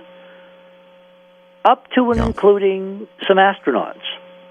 Like Pete Conrad years ago, he was the commander of Apollo 12 that took the pictures that are picture number 3, corroborates the geometry taken by surveyor. A few years ago, Pete Conrad, who was very much into space industrialization, he was one of those guys who couldn't figure out why we hadn't aggressively taken advantage of all the amazing resources in space, created a space-bound civilization to do some of the economic things that we've been talking about tonight. Pete is about to speak at a major space conference in Houston, and Conrad loved to ride his motorbike, big chopper. I think it may even have been a Harley. He's out with some friends. He takes a curve a little too fast. He skids, and he falls over on the road. He gets up, and his friends say, that was a pretty bad spill. You should go to the hospital. And he's fine. He's got some scrapes, and nothing is wrong with him. He goes to the hospital. He never comes out. So, I don't need more bodies. I'm sure you're going to come up with a lot of people. I've got more. I'm sure you do. So, including people stashed behind fences, people assassinated in a roadside rest in Maryland. So you're thinking this is so serious that NASA has had people. I didn't say NASA. No, these are NASA people. All right. So far above NASA. This, yes, the shadow government. Whoever the controllers use to keep people in line. I mean, remember, the freakout was that Snowden was a contractor of a contractor. Right. And it's obvious to me that he had careful help. He did not do this on his own. I've got evidence that this was actually planned, and he did not wind up in Russia by accident. That's part of the plan. It's where the guys that would get rid of him, the reason he doesn't come back and do, like Ellsberg, they're going to kill him. Look what they did to Hastings. Michael Hastings, the journalist who was killed. Right, I know you can keep rattling them off, but I can keep going because it's the truth, and we need to look it right in the face, and that answers the question, why don't we have whistleblowers who simply cheerfully talk about what's really on the moon and Mars? Now, what I think they're doing on this mission to the moon, I think they've set this up either for the most amazing revelation that will be unstoppable, or they've set themselves up to really check this out so they can make the decision if they're going to release something. All right, here's a question for you, Richard. After all the missions there have been to Mars and the moon, manned and unmanned, why do you think they would pick this mission to... You're going to love this answer. I hope so. Are you ready?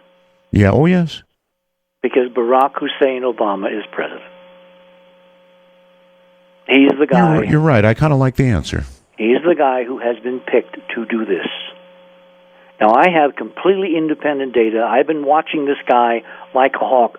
Back when he was just a twinkle in the eye of the pollsters, when he was at 20% in the polls in 2007, I predicted he was going to win the presidency, and I was so certain based on my data, I made a bet with George.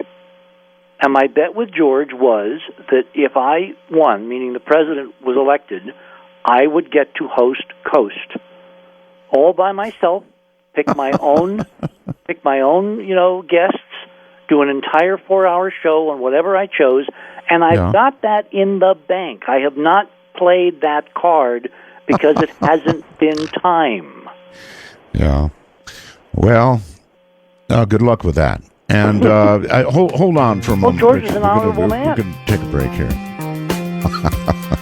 And then, I do want to go to the next photograph. The next photograph is the launch with the frog. And I actually don't know the whole story. I've seen the picture, but it's awesome. So we'll do that when we come back. From the high desert, this is Dark Matter. Coming up, I want to direct your attention to the next photograph. What number would this be, Richard?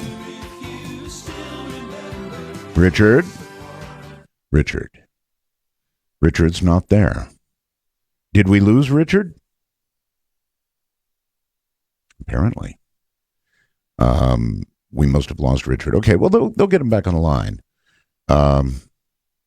Eventually. I want to know about this frog. Now, wonder if this frog was photoshopped on there. Exactly. We're going to get into exactly all that. There you are. You don't think it was photoshopped, do you? I don't know. I have been to the Cape a million times. And okay, you've got another radio behind you there, Richard. Oh, I'm sorry. You have a weird delay on Sirius. I don't know why. It's a satellite delay. Don't worry about it. Just turn off the radio. Okay. Jeez, why do I have to tell Richard Hoagland to turn off the radio? We made news tonight. Oh? Yeah, the reason I wanted this up there is because given the implications of this mission, I thought it was very bizarre that out of all the NASA missions that I have covered over decades, I mean, I've been at the Cape for launches, I've been at the pads, I've seen where the cameras are. Do you know that Florida is a swamp? Do you know what swamps have in them overwhelmingly in abundance? A lot of frogs? Lots of insects. Tons of insects. You can't stand there without being bitten to death and eaten to death by every creepy, crawly creature you can imagine. Oh, I know. So there's zillions of frogs eating all the little insects that would try to eat you. This, in the entire history of the space program, this is the first time we have ever seen a frog jumping away from a launch pad camera. And we got zillions of cameras and millions of feet of film, right? Yeah. Now it's all electronic. So, Hoagland with his conspiratorial turn of mind when it comes to NASA, that knows that they are into symbolism and ritual and secret messaging and all that. So says, the frog is a symbol. Says, is the frog potentially a message about this mission? So I thought, and again, I'm totally speculating. No, I've got it for you, Richard. Jumping off point. That's one really good one. Mine was a little more pointed. Okay. If all we've talked about tonight and all your religious implications and all the extraordinary rent of civilization that you believe would happen if we were to confirm this information that we're not alone and we build all this stuff. Richard, stop. Don't put that on me. Don't put that on me. I'm just saying it is something that has to be considered. Okay, I'm not saying the world would go nuts. In fact, I even said maybe there ought to be another Brookings. All right. Okay. All right. I'm just saying it's got to be considered. No. I want to be absolutely straight down the middle on this. Good. But if this has huge game-changing implications, should we put it that way? Which number picture is the frog? Number 5. 5. All right, folks. Go to artbell.com and go to picture number 5. It is a pretty cool picture, actually. Yeah. It's a frog right in the middle of the launch. Here is this airborne frog. Well, when the Minotaur rockets lighted up, obviously, if it's a real picture, he jumped, freaked out. How would you like to have your quiet lily pad disturbed by a mission of the moon? Using hyperdimensional measuring techniques, Richard, how far is this frog from the camera? Actually, that's a very good question. There's a lot of blogs and websites that have actually been working this out, and they think he may have been far enough away to survive the launch. In other words, he's much closer to the camera than he is to the launch pad. Well, and they used angles and geometry and trig and all that. My question is, NASA made a big deal about this. Whenever NASA makes a big deal about anything, I get very curious. And I ask myself, what is the subliminal subtext? What's the real message? And my speculation was, symbolically, out of the frying pan into the fire. To the fire. Oh, Richard, I love you. Okay. Love you too, Art. Or a jumping off point, or when I really like yours because it goes with number 6. Let's cut to photograph number 6. Oh, good. We need to make it through these. Yep, we will. We've got just enough time to do this. Number 6. Isn't it wonderful? Have you noticed, by the way, with extraterrestrial radio, you actually have time to have a conversation? I've noticed. Yeah. Yep. Lunar laser communications demonstration. Okay. We currently communicate with spacecraft all over the solar system. When I say we, I mean NASA and ESA and the Russians and the Japanese and all that, by means of radio. Right. It's very, very high-frequency radio. It's called S-band and X-band. It's in the gigahertz range, but it's basically radio. Right. Radio is limited when you want to really send a lot of information down a pipeline to Earth, especially across millions and millions and millions of miles. It can also be eavesdropped on. So you've got to stop reading my mind, Mr. Bell. It really, So it has been discussed for literally since Surveyor. They did a laser experiment 40-some years ago, on Surveyor, where they shone laser beams up at the Surveyor spacecraft, and they used the TV cameras to actually see the little tiny spot beams on the night side of the Earth. Right. As a prelude to someday using laser communication. Now, why would lasers be a really big step forward? Because, as everybody now knows, who's watched any commercials, because all of our telephone calls, even this phone call, is sent at some point via laser through fiber optics. They can hold billions and billions of telephone calls on a laser beam. Yes. Or you can send zillions of photographs, high definition, 3D, holograms, you name it. You've got the bandwidth using lasers that you don't... All of that, and I can't get a good, clean phone connection with you. Exactly. But we don't know about lasers here in New Mexico. Anyway, so on of all missions, what do they put this super-duper expensive, complicated, and really snazzy laser communication system on? Of all the missions we've ever sent anywhere in the solar system for the last 50 years, this mission. Now, in honest truth, the three instruments that they're going to be publicly using to take data on lunar dust and the atmosphere basically have minuscule bandwidth requirements. It doesn't take a lot of bandwidth to send bar graphs or squiggly lines. Right? Right. So they've got a super communication system which could send, the Library of Congress in an hour, and they got nothing to put on that end. Except, this goes back to my friend who emailed me a few days ago, they've got these two weird horn-shaped things on the top of the spacecraft, which I finally tracked down. And the engineering guys say those are what are called star tracker cameras. Cameras? Cameras. This spacecraft, not advertised to anybody unless you dig, are carrying two cameras. And if you look at the size of those light baffles, they appear to be really super-duper cameras. All right, so let me jump ahead. And here's what we're going to do. We're going to take the pictures with these secret cameras. We're going to beam it back to Earth, not using radio that can be intercepted, but lasers that cannot. And then we're going to decide whether we want to tell the world what we just found. Mr. Bell, you go to the head of the class. Well... That's the game You know plan. what, Richard? Nobody more than me hopes that you're right. I really, honest to God, I hope you're right, Richard. Well, the frog in the pond is, are they going to decide to tell us or not? Oh, and I got one little cutie. I've been looking at the orbit. I do orbits. I look at spacecraft. I look at coverage. I look at geometry. This darn thing is going to go to the moon. It's taking a month to get there, which gives you time to check out instruments, right? Sure. And nothing else to do. You turn them on. You point them at They've got a solar telescope that's going to be looking at the sun, so they can see if this dust that they think is what's causing the light above the horizon is due to the blockage of dust. You can do that anywhere between here and the moon. You don't have to be in lunar orbit to look at the sun and see if the damn thing is working. The same with the UVS spectrometer, and the same with the particle detector.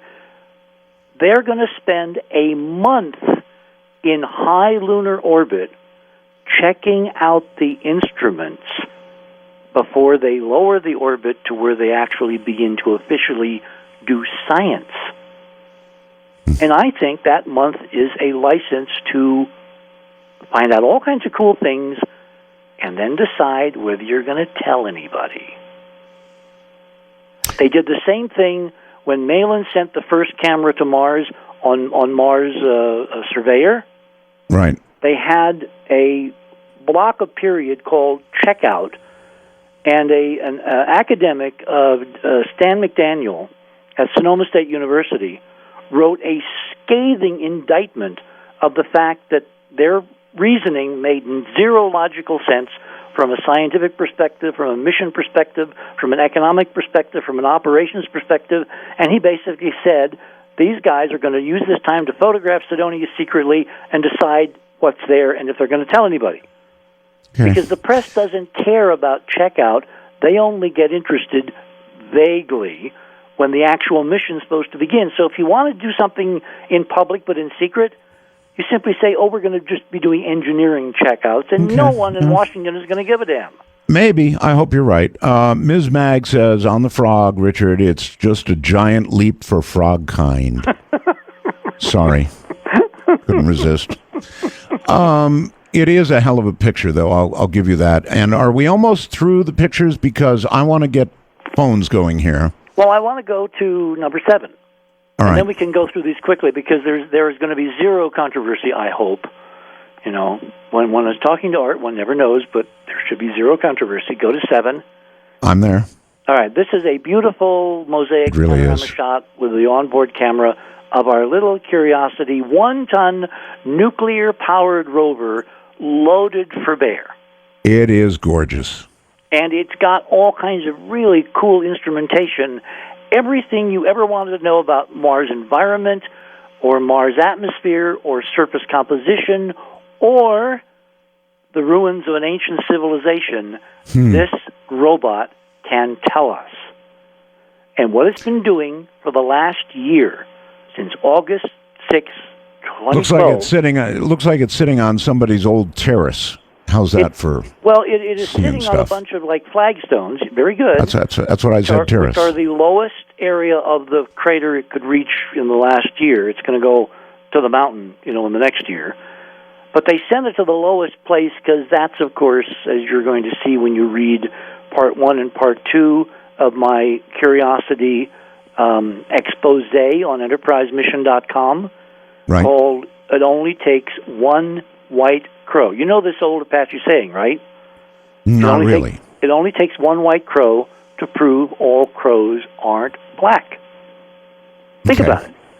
If we're proposing that there's an ET civilization all over the solar system that's left zillions and zillions of things in various states of ruin, right? All we got to do is find one, just one, to prove we're right. and Mars does seem a logical place to me, that there once was a civilization. After all, it had an atmosphere, it had a lot of stuff we don't know about that got wiped out. So, yeah, Mars is...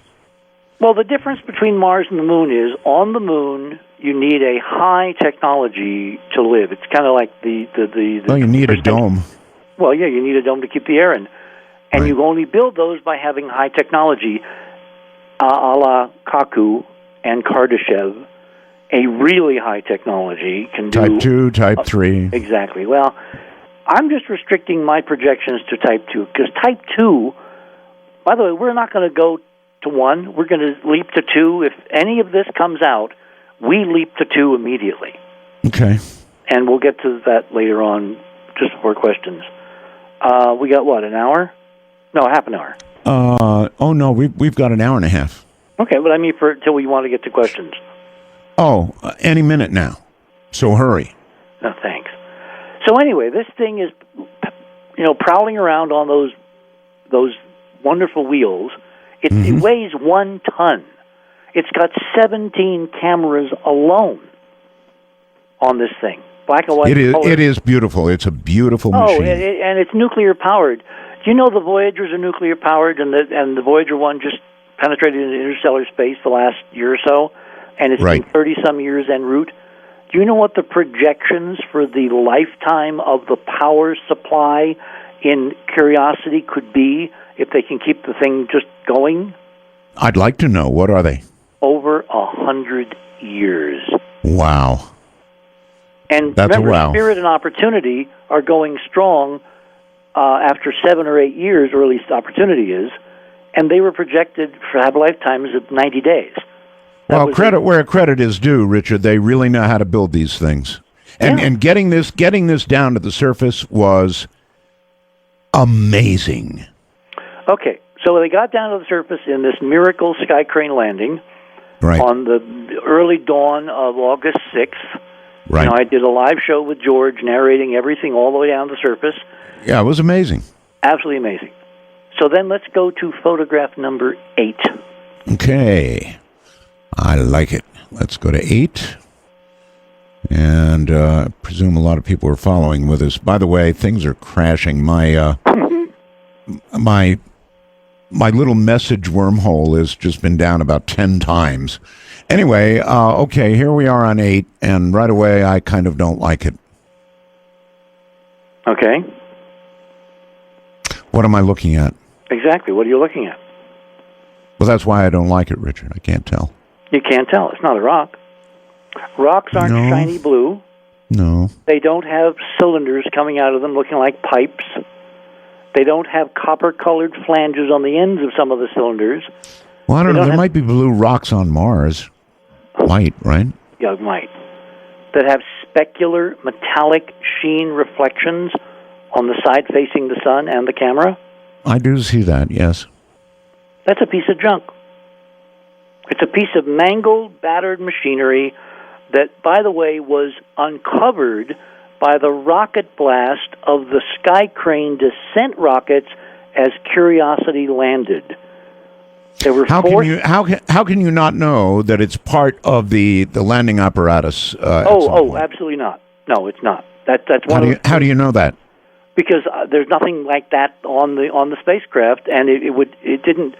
The Sky Crane when it left, the way the entry happened is you had a big heat shield. Thing zaps into Mars' atmosphere at 13,000 miles an hour. Takes 7 screaming minutes to go from the stratosphere all the way to the surface.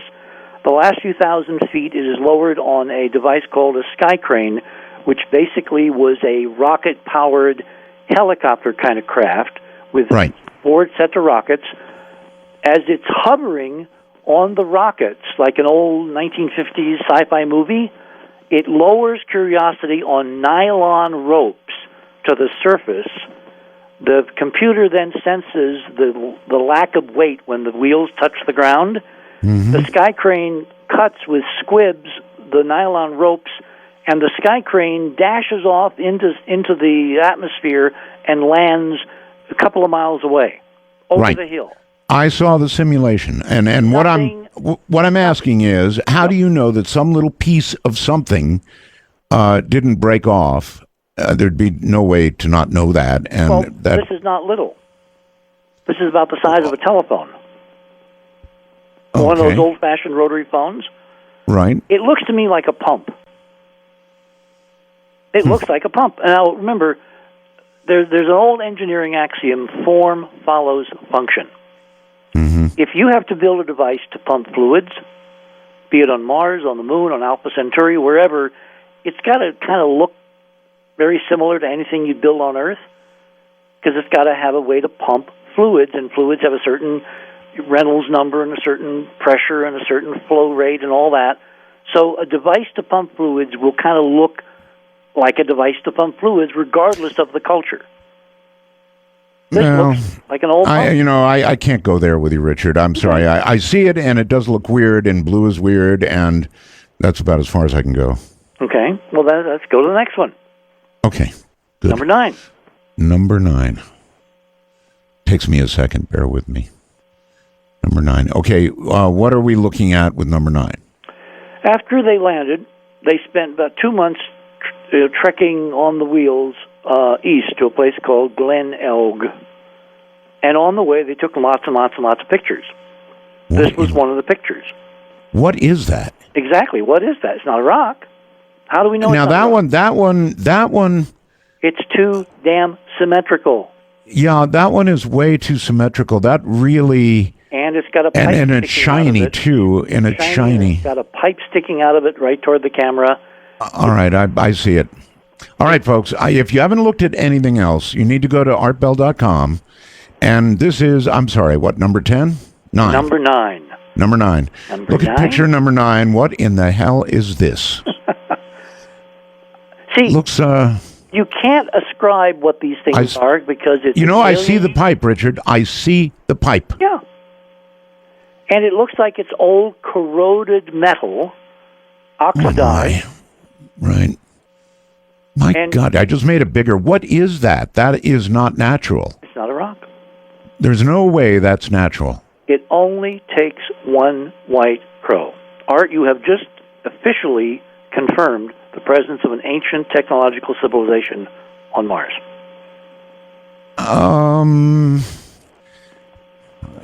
And darn it. Have I really done that? We have hundreds. I've got so many damn images. I've been spending months trying to write part 2 of the One White Crow series because I've got too many examples, and I'm trying to distill the best context. All right, this is undeniable in the sense that there's no way this is natural. Picture number 9, there's no way it's natural. The only thing I can do is say, Richard, are you sure this was not somehow from our spacecraft or previous spacecrafts or whatever? Well, for one thing, what are the odds that previous missions will be able to land on a planet with a surface area equivalent to all the continents on Earth within a couple hundred feet of the one that came after? Second, we've never been to Gale Crater. It's never been a target. Yeah, this one is suspicious. It's incredibly suspicious. Remember, it only takes one white crow to prove all crows aren't black. Yep. Moving on, let's go to number 10. Boy, I really like number 9, Richard. Do I have to leave? You can look at it all night. Number 9 is a wow. To me, that's a wow. Maybe some other people looking at it out there will have something else to say, but to me, that is a wow. You don't wow me frequently, but you did with that. All right, here we are at number 10 for the sake of hurrying along here, and we have a... well, to be neutral, I'm calling it a shattered sphere. It's bluish. It's round. Sure is. Are you sure that these colors we're seeing the colors are absolutely accurate. Nope, they're absolutely accurate. You're sure? Unequivocally sure. See, what you do is you go to the original, when I post part 2, which has these and in better, bigger format, and many more, that's what's taken so long, I'm posting links back to the original NASA data archives at JPL. Every frame has a frame number. They've been posting all these images. The inside leakers have been leaking all the good stuff, and they know nothing will happen unless an official at NASA says these are artificial. All right. We live in a culture, which is how I know Richard. That we are on the cusp of something huge. It's been This is good. This is good, Richard. Number 9 is better, but this is good. All right, listen. Now, I'm going to instruct them to begin. Go ahead, open up the lines and begin to get some calls for Richard, please. You can start now because we're going to do that shortly, Richard. We've really got to. You got me with number 9, buddy. It only took us 3 hours, 27 minutes, and 10 seconds. Well, you didn't show me number 9 that long ago, so... Yeah. No, look, the way I like to do things is you build slowly. Building a case is like a lawyer. You have to lay foundation. You have to get people used to the idea, and a lot of our audience has never heard any of this stuff, and they're obviously thinking you've got this lunatic who thinks, even though I work for NASA and Cronkite, that, there's stuff out there and people out there and all this, and of course we know that's not true. Well, it only takes one white crow to change the paradigm. And I've given you now 3 objects, 2 out of 3 you really can't explain as rocks. Number 9 got me. I know of no way to explain number 9. It's the symmetry. I guess, yeah. Fact, on that note, hold on, Richard, hold on. We're really going to go to the phones. No joke. Go phone. So, our phone number here at Dark Matter is 855-REAL-UFO. It's easy. 1-855-REAL-UFO or 1-855-732-5836. We are now officially taking calls. So be my guest. There really is a lot to talk about. All I ask is if you want to disagree, be polite. You may be bit strident, as I have been, but be polite. All right? Richard C. Hoagland is my guest. It's been one whale of a night, and I bet it's going to get even better. Dark Matter in the nighttime, coming to you from the high desert and the great American Southwest. Number 9 tears it for me. There's no question about that. If you haven't seen it, go to artbell.com. These are the photographs we've been talking about. Number 9 is on Mars. And if number 9 is a rock, then I'll eat my phone. And it's a big phone, too. They call it a Grand Stream. I wouldn't want to have to eat it. Number 9's a clincher. All right, we're going to begin taking calls. No telling what's ahead, but I hope you'll be civil. I know Richard has a lot of detractors and a lot of supporters, but I want you to be civil. That's very important. And remember the language. Art, I have to tell you one thing. Yeah. Robin is not happy with our conversation. She thinks we're fighting. She says I sound strained and all this, and I said nonsense. I'm just passionate, and I love a good argument when the opponent has really good points and questions. No, Robin, this is not a fight. This is the way Richard and I interact. It's called radio for a reason. Yeah. Okay, here we go. You're on Dark Matter with Richard C. Hoagland. Hello. Art Bell, this is truly an honor. How are you, sir? That would be Roswell's. Thank you. Hey, how many years ago was it that the Vatican actually came out and said the question, if there is life out there, they are our brothers? And that is not a metaphor. They mean it absolutely 100% for real. How long ago was it? 2 years. 2 years, okay. There's been a progression. Look, everybody's been talking, the Stephen Bassett's disclosure, the D word. Right. I have been seeing so many trend curves pointing us in the direction of the ultimate disclosure that we're so close now. If you look at these as political trend curves, I would say we're within a couple of years, maybe sooner, then this stuff is officially acknowledged in some way which is non-threatening. That's why I think the laser system on Laddie and the secret cameras is, you really nailed it, Art. Okay. They want to look before they leap. They have right, to. Okay.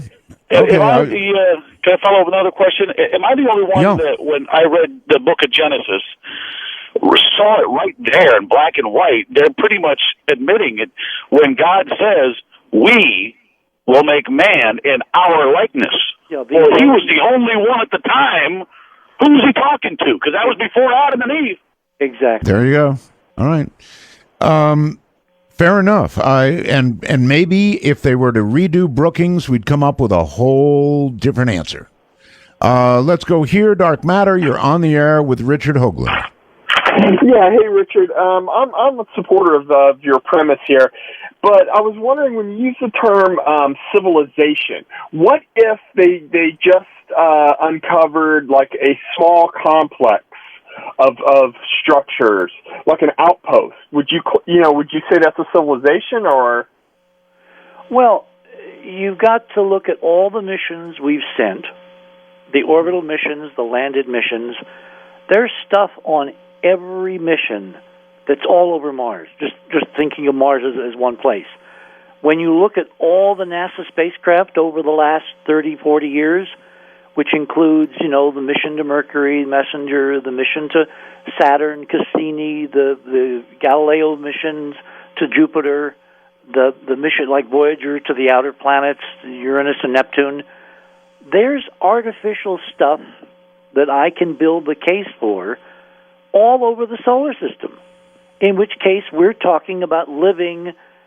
Do you remember that movie, Art, that Katharine Hepburn starred in called Love Among the Ruins? Not offhand. We are living amid the ruins, I believe, of a Type 2 civilization. And we're the dim descendants, 15 million generations removed, of something extraordinary.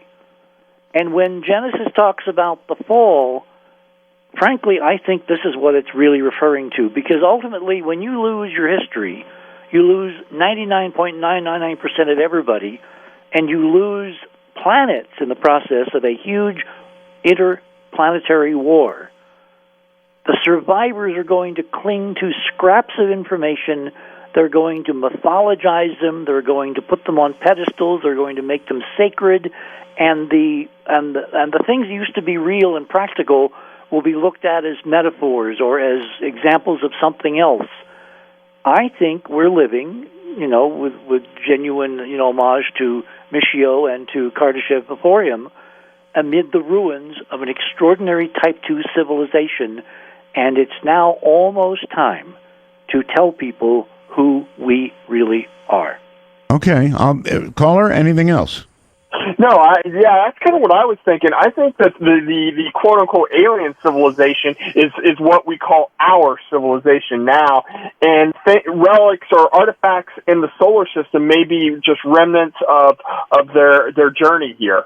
Well, when I finally get to do the book on all this, which is going to be called The Heritage of Mars, Remembering Forever, I have some stunning genetic data to put in to corroborate with mainstream papers, which to me, and probably to any objective observer, we're going to find out, proves that the human race, certainly one faction of us, originally lived on Mars.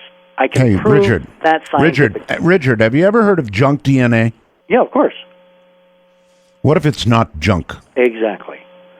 But our evidence is not having to do with the junk DNA. It has to do with something even more interesting that proves a fraction of the current human, and this is mainstream studies. And the folks doing the studies, which have gone back to the 50s, they didn't know what they got. So again, they just published it, not knowing they should have kept it secret. And the cover-up crowd, who are actually not very smart, they're basically operating on some kind of manual, they let lots of stuff through either by design, the long education process that Brookings called for, where you turn up the water slowly on our poor little frog, or it's because they simply don't know what to keep secret because they don't know any more than we do, and they don't know the key things that will allow someone to put the puzzle together and make a big picture. Well, either that or you've really annoyed them, Richard, and they're trying to drive you completely insane. You're on the air with Richard C. Hoagland on Dark Matter. Hello. Hello, Art. Super mega Roswell to you both. Thank you. Hey, I got two quick questions, one for Art and one for Richard. Art, the other night I was listening to Dr. Greer, and he was talking about all the data that nobody has access to, such as presidents, congressmen, leaders. Right. Who is guarding this data? Is this a modern-day version of the Templars, or what is it? That's a better question for Richard. Who's guarding the data? Yeah. I think you put your finger on it. I think these are ancient secret societies. We may not actually know the names, because I always tend to think that everybody who blames the Illuminati and the Rothschilds and the Rockefellers, look, this suppression, this control is at such a high level that you don't even know the names of the groups that they're part of. Everything else is kind of diversion out front, like those annual meetings of the Bilderbergers. That's not where this really originates. So, yes, I think you have secret societies. I think one of them traces itself all the way back to ancient Egypt, called the Shemsu Hor, or the Followers of Horus. And their task, when you actually read the ancient Egyptian, their task is to preserve the fragments of the first time and to restore civilization from before a catastrophe. All right, caller, you're even noisier than Richard, so let's have the other question quickly. Yeah, quick question for Richard. I want to get caught up on everything you guys have been talking about tonight, because I've been kind of out of the loop for a while. Where can I catch up to, find more of these photos and stuff like that? Cause that's a fair question. All right, Richard. EnterpriseVision.com. I've got part one of an extraordinarily deep expose on Curiosity, the real secret mission of Curiosity. The title is One White Crow, and part 2 will be up in a few days as soon as I figure out what data I have to eliminate to fit within certain space limits. Well, I love number 9, Richard. God, I love it. It's just great. It's your white bird. The more you look, the more you see, right? It's your white bird. And there's more. Wait till you see what I'm going to have in part 2 on the Enterprise mission. Dark Matter, it's your turn with Richard. Hello. Oh. Going once. Are you there, Art? I'm here. Roswell Studio. Oh, you're breaking up on us. Terrible phone. I'm sorry. There was a probe sent to Mars a few years back that was apparently destroyed by a laser from Mars. Did that actually happen? No. The probe that you're talking about is a Mars observer. They were putting it into orbit, and they suddenly lost communication. And, of course, I was on CNN with a press conference that very afternoon, and I said on the record that this is the way you take the mission black. And with the sophistication of computers, even back in the early 90s, what used to take hundreds of people sitting in a mission control, you could run with 5 guys in a basement and a few laptops. So I always felt Mars Observer disappeared so that, again, they could look at what they were going to see and make the political decision, do we tell them or do we wait? Okay, I've got a question, Richard. Okay. Look, it's about number 9.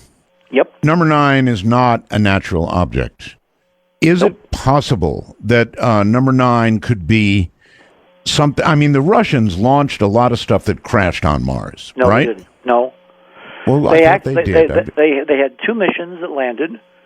They had 3 missions that disappeared. They had one that landed, and for a few seconds, like maybe 10 seconds after landing, it was transmitting, and then it stopped, and they think that maybe the high winds, took the parachute and turned it over, so it killed it. Right. But you're talking about, my dear friend, you're grasping at straws. There is no way statistically that we could have landed. Plus, those landing coordinates were nowhere near Gale Crater from the trajectory analysis. That is not an answer. I actually have a very good friend who was involved in the early space program from the... I'm grasping at pipes, Richard. Anyway, pipes. My friend Don used to work on all this stuff. He worked at Rocketdyne. He was involved with Mercury and Apollo and Gemini and Shuttle. He actually, with a straight face, said to me, this has got to be the German engineering from when the Germans secretly went to Mars. And I said to him the same thing I'm telling you. It's a stretch, too. Because statistically, there is no possible way that we'd wind up in the same place on a planet with a continental area bigger than the Earth. Well, it's not a natural object, so I've got to grasp at something. And there's more than one. When you see Dark matter, you're on the air with Richard Hoagland. Hello? Hello? Yes, hello. Yes. Oh, very nice. Finally, I'm so happy to be on. It's glad to hear you back, Art. Thank you. I guess my question for Richard is if he could talk about, and Richard, I'm a big fan of yours too, at Mike Bars. I love all your work.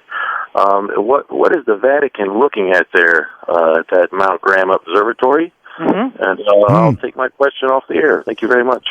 That would be your answer, and we'll give it to you all right.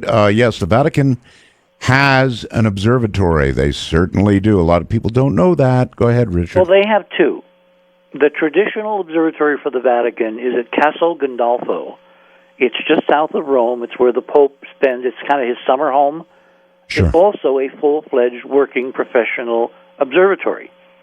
And we found out a couple years ago, through a very strange set of circumstances, when the Vatican officially announced that ETs could be our brothers, which I looked at as part of this slow disclosure process in slow motion. I think that's fair, too. We found out that at Castel Gandolfo, in addition to the telescopes and the observatory domes and all that, the Pope has his own meteorite collection. Wow. Now, what the hell does the Pope, have a meteorite collection? Unless He knows because of ancient sacred documents. Remember, there's always been the rumors of what's in the Vatican archives underneath Rome. When the Library of Alexandria burned. You're talking about the current pope, right? Well, every pope. Every pope? Every pope. It's part of the church. It's the pope. It's not any given pope. It's the papacy has a meteorite collection. And there's a custodian. There's a Jesuit priest who's in charge, who was actually giving press conferences and interviews right after the announcement by the what's his name in London that ETs could be our brothers. When I found out that the papacy has an official meteorite collection, that to me was a ding, ding, ding, ding, ding, because that's part of the trail of evidence.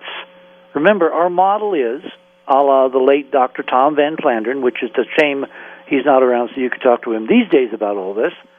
His model was there used to be another planet between Mars, between Earth and Jupiter. I recall, yes. Of which Mars was a moon, a satellite. Mm-hmm. And it somehow blew up. And the meteorites and all the junk that's coursing around the sun now is basically the shrapnel from that extraordinary seminal event in solar system history. And the Pope has his own collection of those pieces?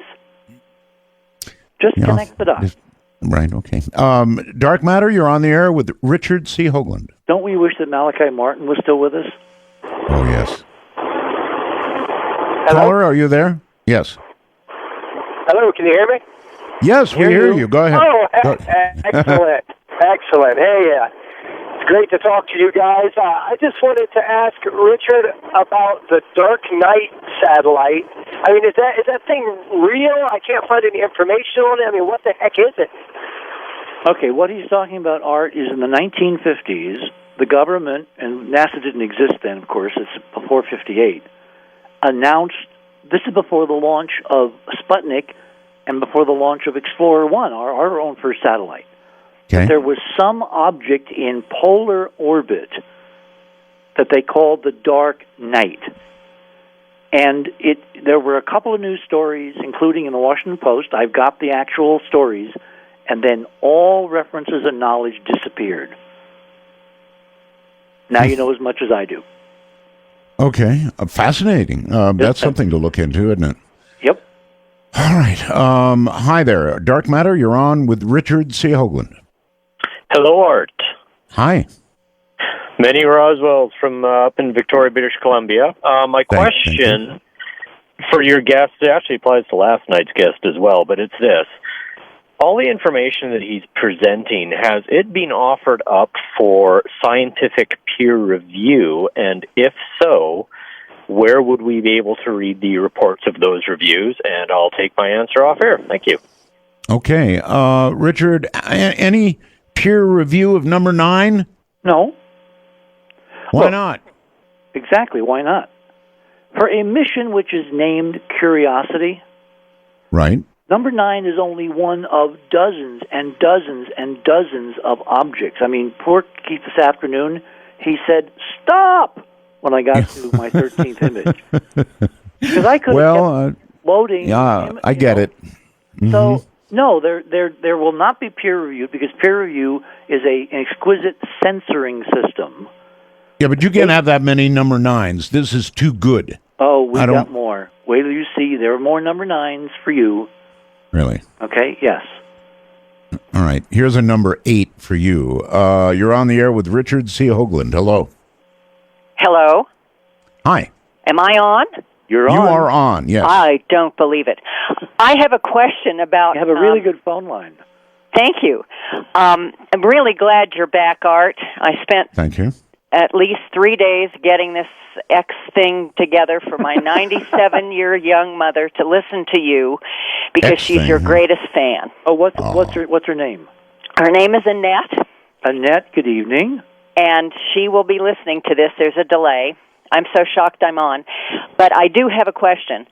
Sure. Is it possible, along with these other questions, the British had a ship that went up and it crashed, called the Beagle. Yep. Could this be some debris, possibly, from the Beagle? We know where Beagle landed, and it's nowhere near Gale Crater. Okay. It's actually photographed from orbit, from Mars orbit, with the high-rise camera on the Mars Reconnaissance Orbiter spacecraft, the smash of debris, a poor little Beagle, as it hit the ground. Young lady, listen, obviously you've seen number 9, right? Yes. Your opinion? Well, it certainly it looks like some sort of a electronic equipment, and I certainly see the pipe coming out, and it doesn't resemble the rocks. No. So I can't tell you. It's certainly an anomaly. If that will work. It works. It's not a natural object, right? Correct. Well, if it's not natural, it's got to be artificial. Bingo. Exactly. Wins. Yeah, you've got to give them that one. It's Thank really you. Black and white. Yes. There are few questions in the universe that are so clear cut. Remember, it only takes one white crow. Right. I'm with you there, white bird. Okay. Let's see. Number 9, lucky number 9. You're on the air with Richard Hoagland. Okay. Hi, Art. Richard? Yes, sir. My question is, we're talking a type 2 civilization. Mm-hmm. So I'm wondering if these have, with its abilities to terraform and, add atmosphere and stuff like that, why would they just put domes on the moon instead of just terraforming the whole thing? Well, if you terraform the moon, if you don't use artificial gravity, the atmosphere will leak away in a relatively short period of time, a few thousand years, I think. It's called the Jeans number, named after a very famous British astronomer back in the 19th century, Sir James Jeans. And you can actually do a calculation based on distance from the sun, meaning temperature, size of the planet, meaning surface gravity.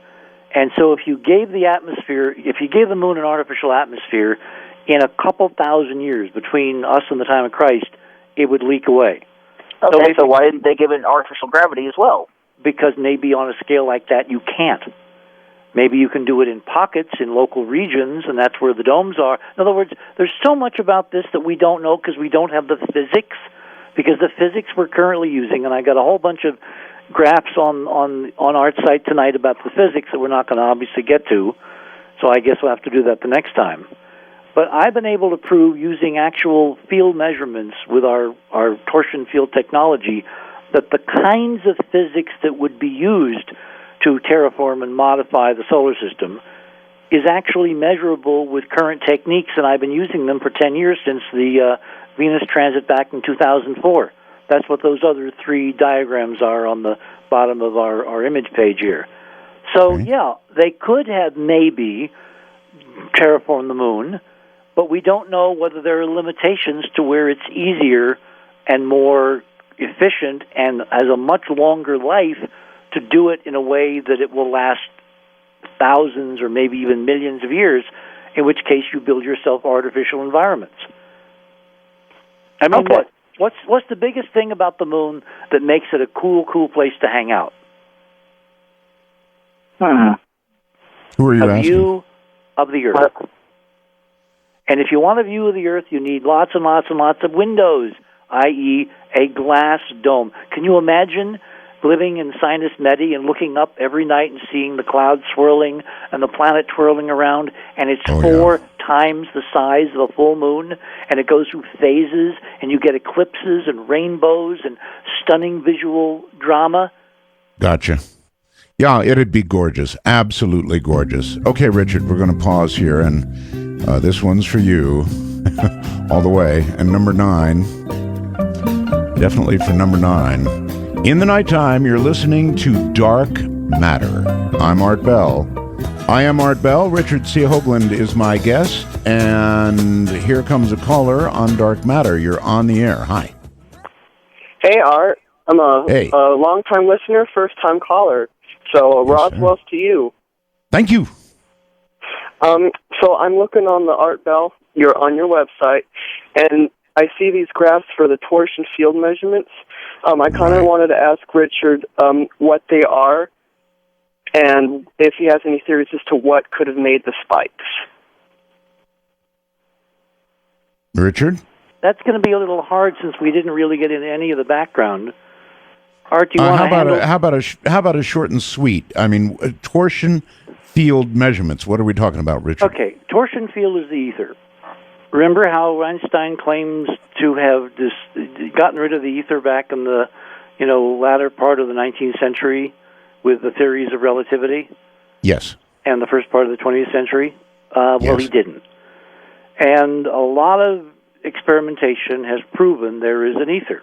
Obviously, in 2 minutes, I don't have time to go through the experiments, but the Russians, the British, the Australians, there's a huge cadre of physicists who have been publishing for years experiments proving there is an ether, there is a medium, a matrix, a plenum between everything, out of which matter and light and energy that we understand derives from. Okay. What I did, based on the geometry and the physics models that seem to be laid out on the ground at Cydonia in those recurring specific geometric numbers and geometries, is I created a technology which can actually measure the changes in the torsion field in the ether here on Earth. And it's portable, it's digitized, it's built around the inertial properties of a tuning fork in an Accutron Bulova commercial watch, which was a huge rage back in the 60s when Bulova first brought it out. And NASA zapped it into everything they could think of, spacecraft, astronauts, control systems. And then they quietly took them all out. And why did they do that? Because they're responding to changes in the torsion field, and they're lousy under certain circumstances at keeping time, because they don't keep time. They change the frequency depending upon what the field is doing.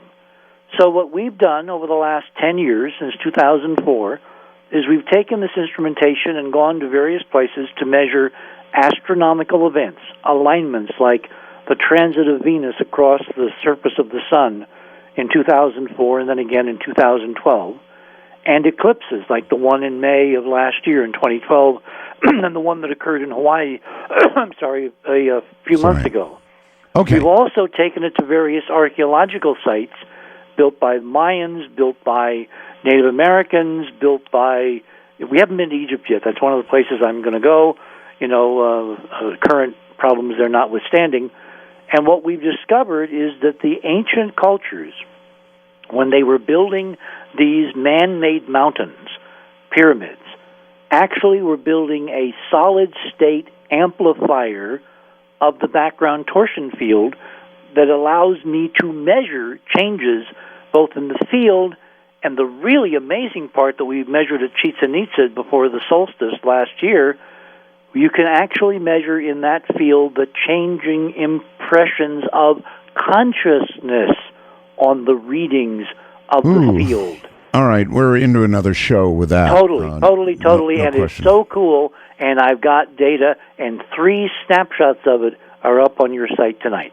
Okay, you're on the air with Richard Hoagland. Hi. Hello. Hello. Yes, I wanted to ask Richard, with it, I'm kind of a skeptic. With it being space junk, and then I don't know why they would use just glass on the moon. That's kind of crazy to me. What really got me was the lack of feelings from the astronauts, that they just forgot, their life's work. Where could I find more information about that? Well, I did a show with Edgar Mitchell, a long form, just like this, talk show.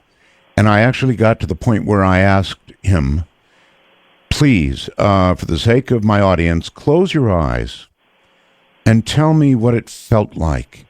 And, all the senses that you can recall, what it felt like to be on the moon. And there was a big, long pause. And he said, Art, I really can't remember. And, that just floored me. It literally almost put me on the floor. I couldn't believe it, because if you had been one of the first men to ever walk on the moon, I don't think you'd forget what you'd done, would you? what you that's had like done. winning the World Series, Super Bowl. I mean, I don't know how you want to put it, but I mean, that's above and beyond all of that. I mean, that's just amazing. So, yeah, how could you forget that?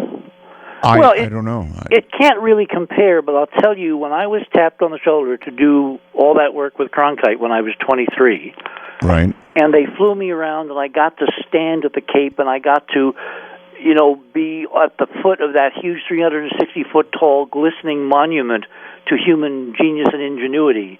And I got to watch launch after launch, and I got to go out in boats on the night side and take pictures and got to pal around. I mean, it's something that I will carry to my grave. It's like it happened yesterday, and I can remember all the awe and inspiration and the excitement, and it's something you cannot eliminate from your consciousness if it hasn't been fed to you as a tape. I have to agree that, I don't know whether the minds were affected in some way or what happened, but it's odd beyond my ability to even try and explain for that caller, without getting to where you were going. Go ahead. For that caller, if he wants to do Google is your friend. Google Ed Mitchell's seminal work on this problem called The Way of the Explorer. The Way of the Explorer. I don't remember which page, but he actually describes in print art, in his own words, in his own copywritten book, the problem of finding out why he couldn't remember the emotions and connect with them, and how it first hit him, and how disturbing it was, and how he got bothered more and more and more, and what he tried to do about it and solve it and figure it out. So it's not just you and me anecdotally telling a tale. He's put it in print himself because he's probably the most heroic and courageous of the guys to admit up front something the others have gone through, and they haven't wanted to admit it in public. There are very few things that stop me cold, and that was one of them. To hear that, it's like I had no idea what to say. It's next. incontrovertible that something weird's going on. The question is, what? It ain't. All right. Dark Matter, you're on the air with Richard Hoagland. Hi. Hi, it's just me on the air. It is you, and okay, extinguish your radio, please. Okay, turn the radio off. Yes, Roswell, to you, Art. Good to hear you back. And I'd like to ask a question on the photograph on the moon that shows what looks like a space helmet. Is that on the NASA files that can be downloaded now from the Okay. He's talking about what we call either Data's Head or C-3PO? Yes. I've seen it. What do you think? Okay, what I'm wondering is that is it can still be downloaded. Is that still on the NASA database? Oh, yeah. They took probably 24 images, and I've got them all. I was able to get them. No, he's asking, can he download it directly from NASA? Can I download it now? I'm getting to that, all right? Okay. When I last looked, remember, I don't do this checking every day. Right. Those images are in high resolution on the official NASA website, but you have to have the frame numbers. So in Dark Mission, I published the frame numbers. You then put them in Google. You get the highest resolution version you can from the NASA headquarters website of Shorty Crater. That was the crater in which it was lying. And if they didn't scoop it up and bring it home, it's still there for some future mission, and it is. Richard, you don't have the frame number, do you? Not handy. We have a break. I can go look. We'll have one more break. I don't know if that'll be enough time. That's okay. I appreciate that information. And there's one thing sure, that was not artificial, whatever it is. And you mean it is? No, artificial. it is artificial. It's not natural. Right. Well, the thing, sir, you want to look for is look at the eyes. Yeah. And their irises, like camera lenses. Well, as long as they don't come along now and say that somebody put that in there as a joke, if they did, that would destroy the validity of every other picture they publish, because then we would never know whether they were legitimate or not. And there's about 12 different pictures overlapping of the same objects in the bottom of that crater. Well, thank you very much, Richard. I enjoyed talking to you, and we'll talk to you again. Okay. Take care. I'm going to try looking for the frame number while we're talking. Okay, well, so that's, we'll see that's a little difficult. I don't want to disturb your concentration, Richard, because you have callers waiting for you. You're on the air with Richard C. Hoagland on Dark Matter. Hi. Hello. Hi. Is this me on the air? It is you. It is you, yes. Look at the okay.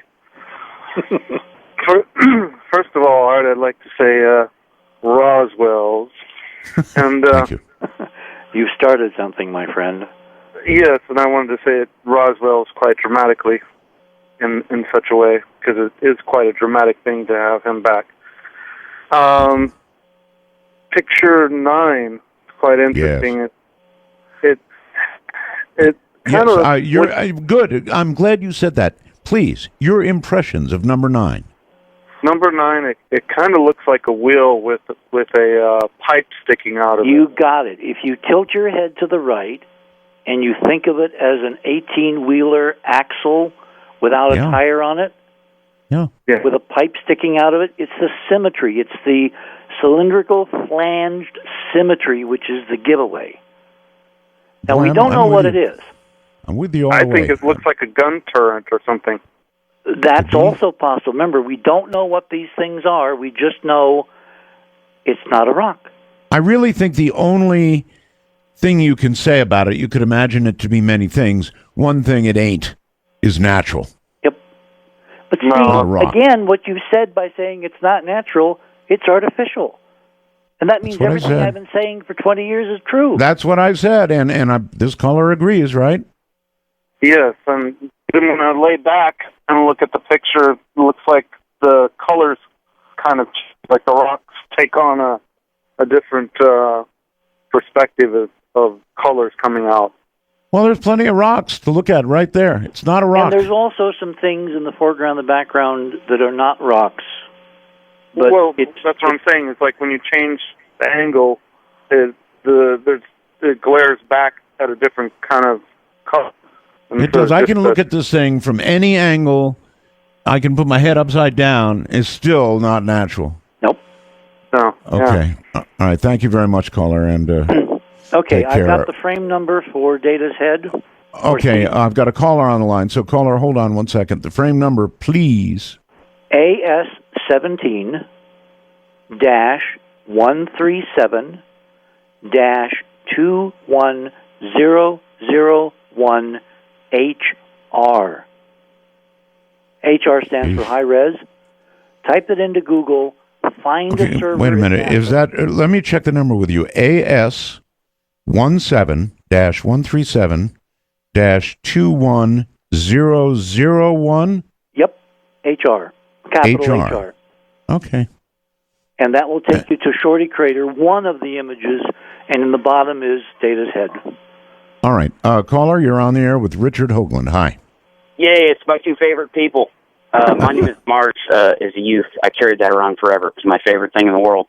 Should be dog-eared by now. Yeah, it was pretty ratty by the time I was finished with it.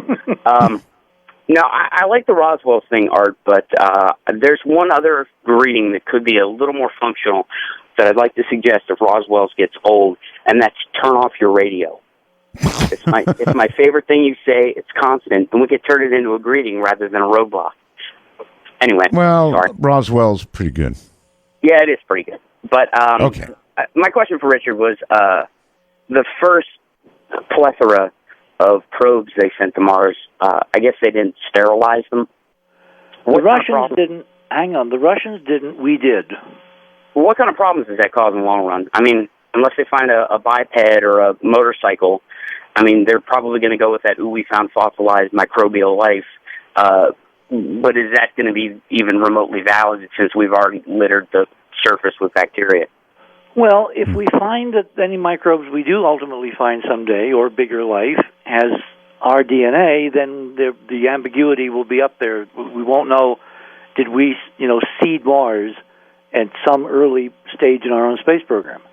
If the DNA is different, if, as Art said, a couple hours ago, think about the junk DNA, Right. If that's expressed in different ways, then we'll be pretty sure that it's an indigenous Martian guy.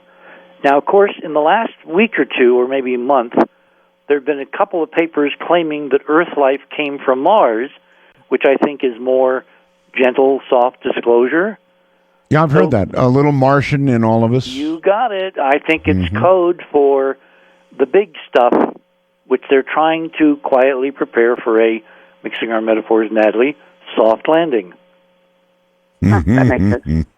Well, thanks, Soft fellas. landing. Thank you very much. Soft landing. That's really, really, really an interesting phrase, Richard.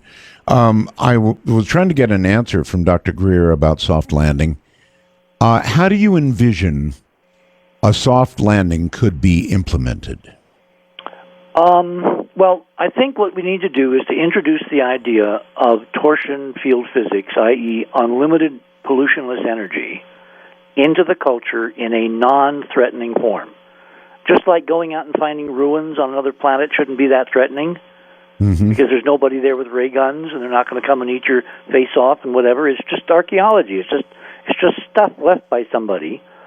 The soft landing way of introducing the stunning technologies and engineering and scientific breakthroughs would be, I think, with a commercial toy that runs and runs and runs and runs. I love that idea, yeah.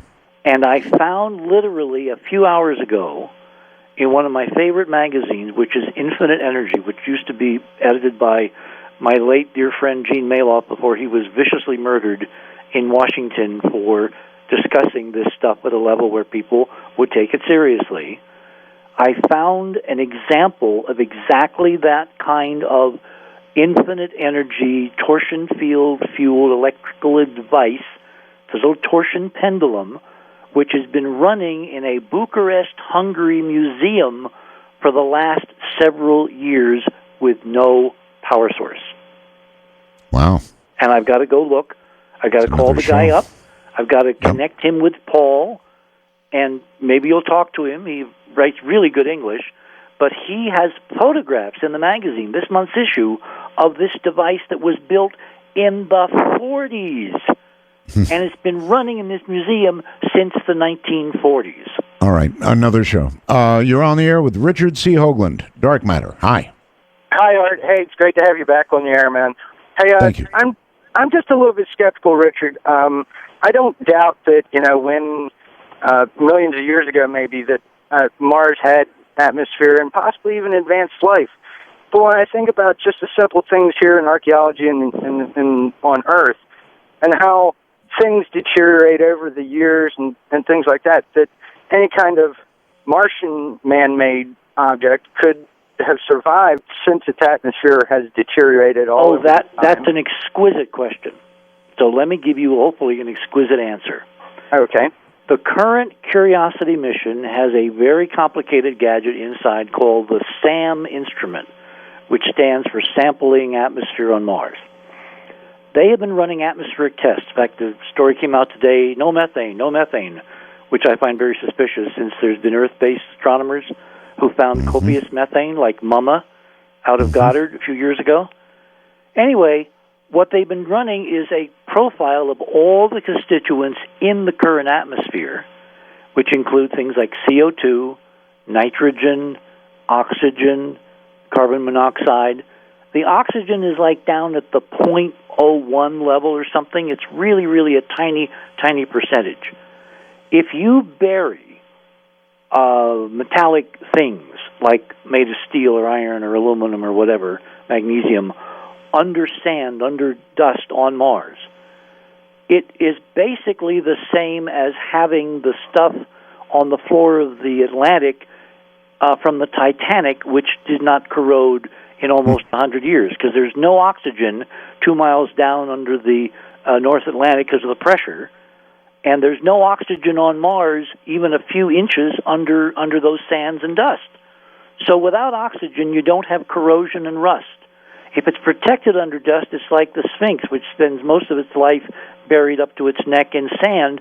You don't get wind-blown abrasion and erosion and sandstorm problems of basically cutting away material. So you could have on Mars artifacts that would be in almost pristine condition even after millions of years, because with an atmosphere that's mostly CO2, if you know anything about basic chemistry or fluid physics, if you have an atmosphere with heavy molecules and then you put light molecules in amongst the heavy ones, the light stuff floats on top, which means the heavy atmosphere of Mars, CO2, forces the oxygen to rise so it doesn't even touch the ground. It's thousands and tens of thousands of feet higher than the surface of Mars for most of Mars' current history, meaning stuff will be preserved almost in pristine condition. All right, Richard, sit tight. We've got a short break ahead. You're listening to Dark Matter, and I must say, number nine. If you see any photograph on my website, artbell.com, this picture, number 9, my goodness, it's just about got me. Anyway, Richard C. Hoagland is my guest, and there's not a lot of time left. So let's go here and say, Dark Matter, you're on. Hey, Art. Richard, yes. I'm looking at our page of people looking at the images. Yes. We have 17,923 views so far. Oh, my. Now, I've got... Hold on. We've got a caller, Richard, and okay. Then you. Caller, Thanks, go. Art. Thanks, Art, very much. Richard, it's a pleasure. In addition to wondering, as I know Art must be, if we're ever going to find out actually where cats come from, my question for you, Richard, I was listening to the Stephen Greer interview the other night, and this has been bugging me, and you're the perfect guy to run it by. Thinking back to the comments you had briefly earlier about the book of Genesis, what if, this is just my hypothesis, what if the information manipulators, can't call them truth manipulators because the truth can't be manipulated, but the information manipulators, what if what they are afraid of is that the public finds out what they already know, which might be or is that the Bible, our understanding of religion, is true? Not that the truth flies in the face of religion, but our understanding of religion is actually true. And maybe that there's a judgment coming. I mean, Jesus, everybody pretty much accepts that Jesus said, you're going to do great things like I did, and you're going to do even bigger things than I did. I'm just wondering. That's a very interesting perspective. It is. Yeah, that would shatter people. You know, when I had a cat that was so sick, Richard, I took it to the vet, and the vet was, doing things over. It took 2 or 3 months to heal this cat, and her comment to me was that cats have a physiology that is so different than anything else on the planet that they might as well be from another world. And I'll leave it at that. You wanted to say something? We're getting short on time. Let me say 2 things. One is, do you know that cats are the closest non-primate relatives genetically to humans? No, I actually did not know that. That's part. It's Google. Use your friend. It's part of the data I'm going to put in Dark Mission because I discovered back, must have been 20 years ago, that the right-hand side of the face is a feline image, a lionesque image, married to the left-hand side, which is a hominid, anthropoid image, which always said to me when I figured that out that this was some meta-message about genetic engineering on a mega scale. Well, perhaps so. We have very little time left in the show. We have a little bit, but here, take it, Richard, and say whatever else you would like to say. Well, obviously, even in 4 hours, and it's been delightful to have 4 hours with basically no interruptions to really, go at this. And I love the fact that you don't roll over like a limp noodle, and you really No, I'm serious. I know. It's got to be said because people will say things like Robin did. It sounds like you're fighting. No, we're not fighting, folks. Given the stakes, which is nothing less than the future destiny of the human race, it's important to subject this material to peer review. Now, who are my peers, Art? You're one of them. Thank you. You know, the concept of peer review is people who have enough background to understand anomalies when they see them and not just go to sleep or, you know, play the party line. The fact that you see number 9 for what it is, and you're going to see a lot more when you go to Enterprise Mission and read Part 1 and Part 2 of It Only Takes One White Crow, because I think the real mission of Curiosity is to prepare us by dumping hundreds and hundreds and hundreds of things like number 9. And it's just, you know, we don't have the staff to go through and clean them up and make sure that the colors are balanced and that the contrast is good, because they're covered by all this icky yellowish dust, which makes it impossible to see anything, and that's what they want. They want to delay the inevitable as long as possible while they figure out. And I think what ultimately is the political agenda here is that when ultimately someone says, yes, there was stuff on Mars, NASA can point back to the Curiosity mission and say, well, we published it all along just like we said we would, not hiding anything. If you're too damn dumb to notice it, it's not our fault. It's called plausible deniability. It's an old game in Washington. I wonder if that's what ultimately they will say. Well, we had it up there. You could have seen it any old time. I'll make you a bet. Well, you're not doing a show here, buddy. Hey, listen, it's been a blast, Richard, and likewise. You know we'll do it again. So you have a great night, and what a great discussion. Thank you, Art. Good night. And good night to you all. It has been a pleasure. It's been a great first week. Thanks to all of you, and we're leaving the lines full and blazing. So from the high desert and the great American Southwest, I'm Art Bell. Good night.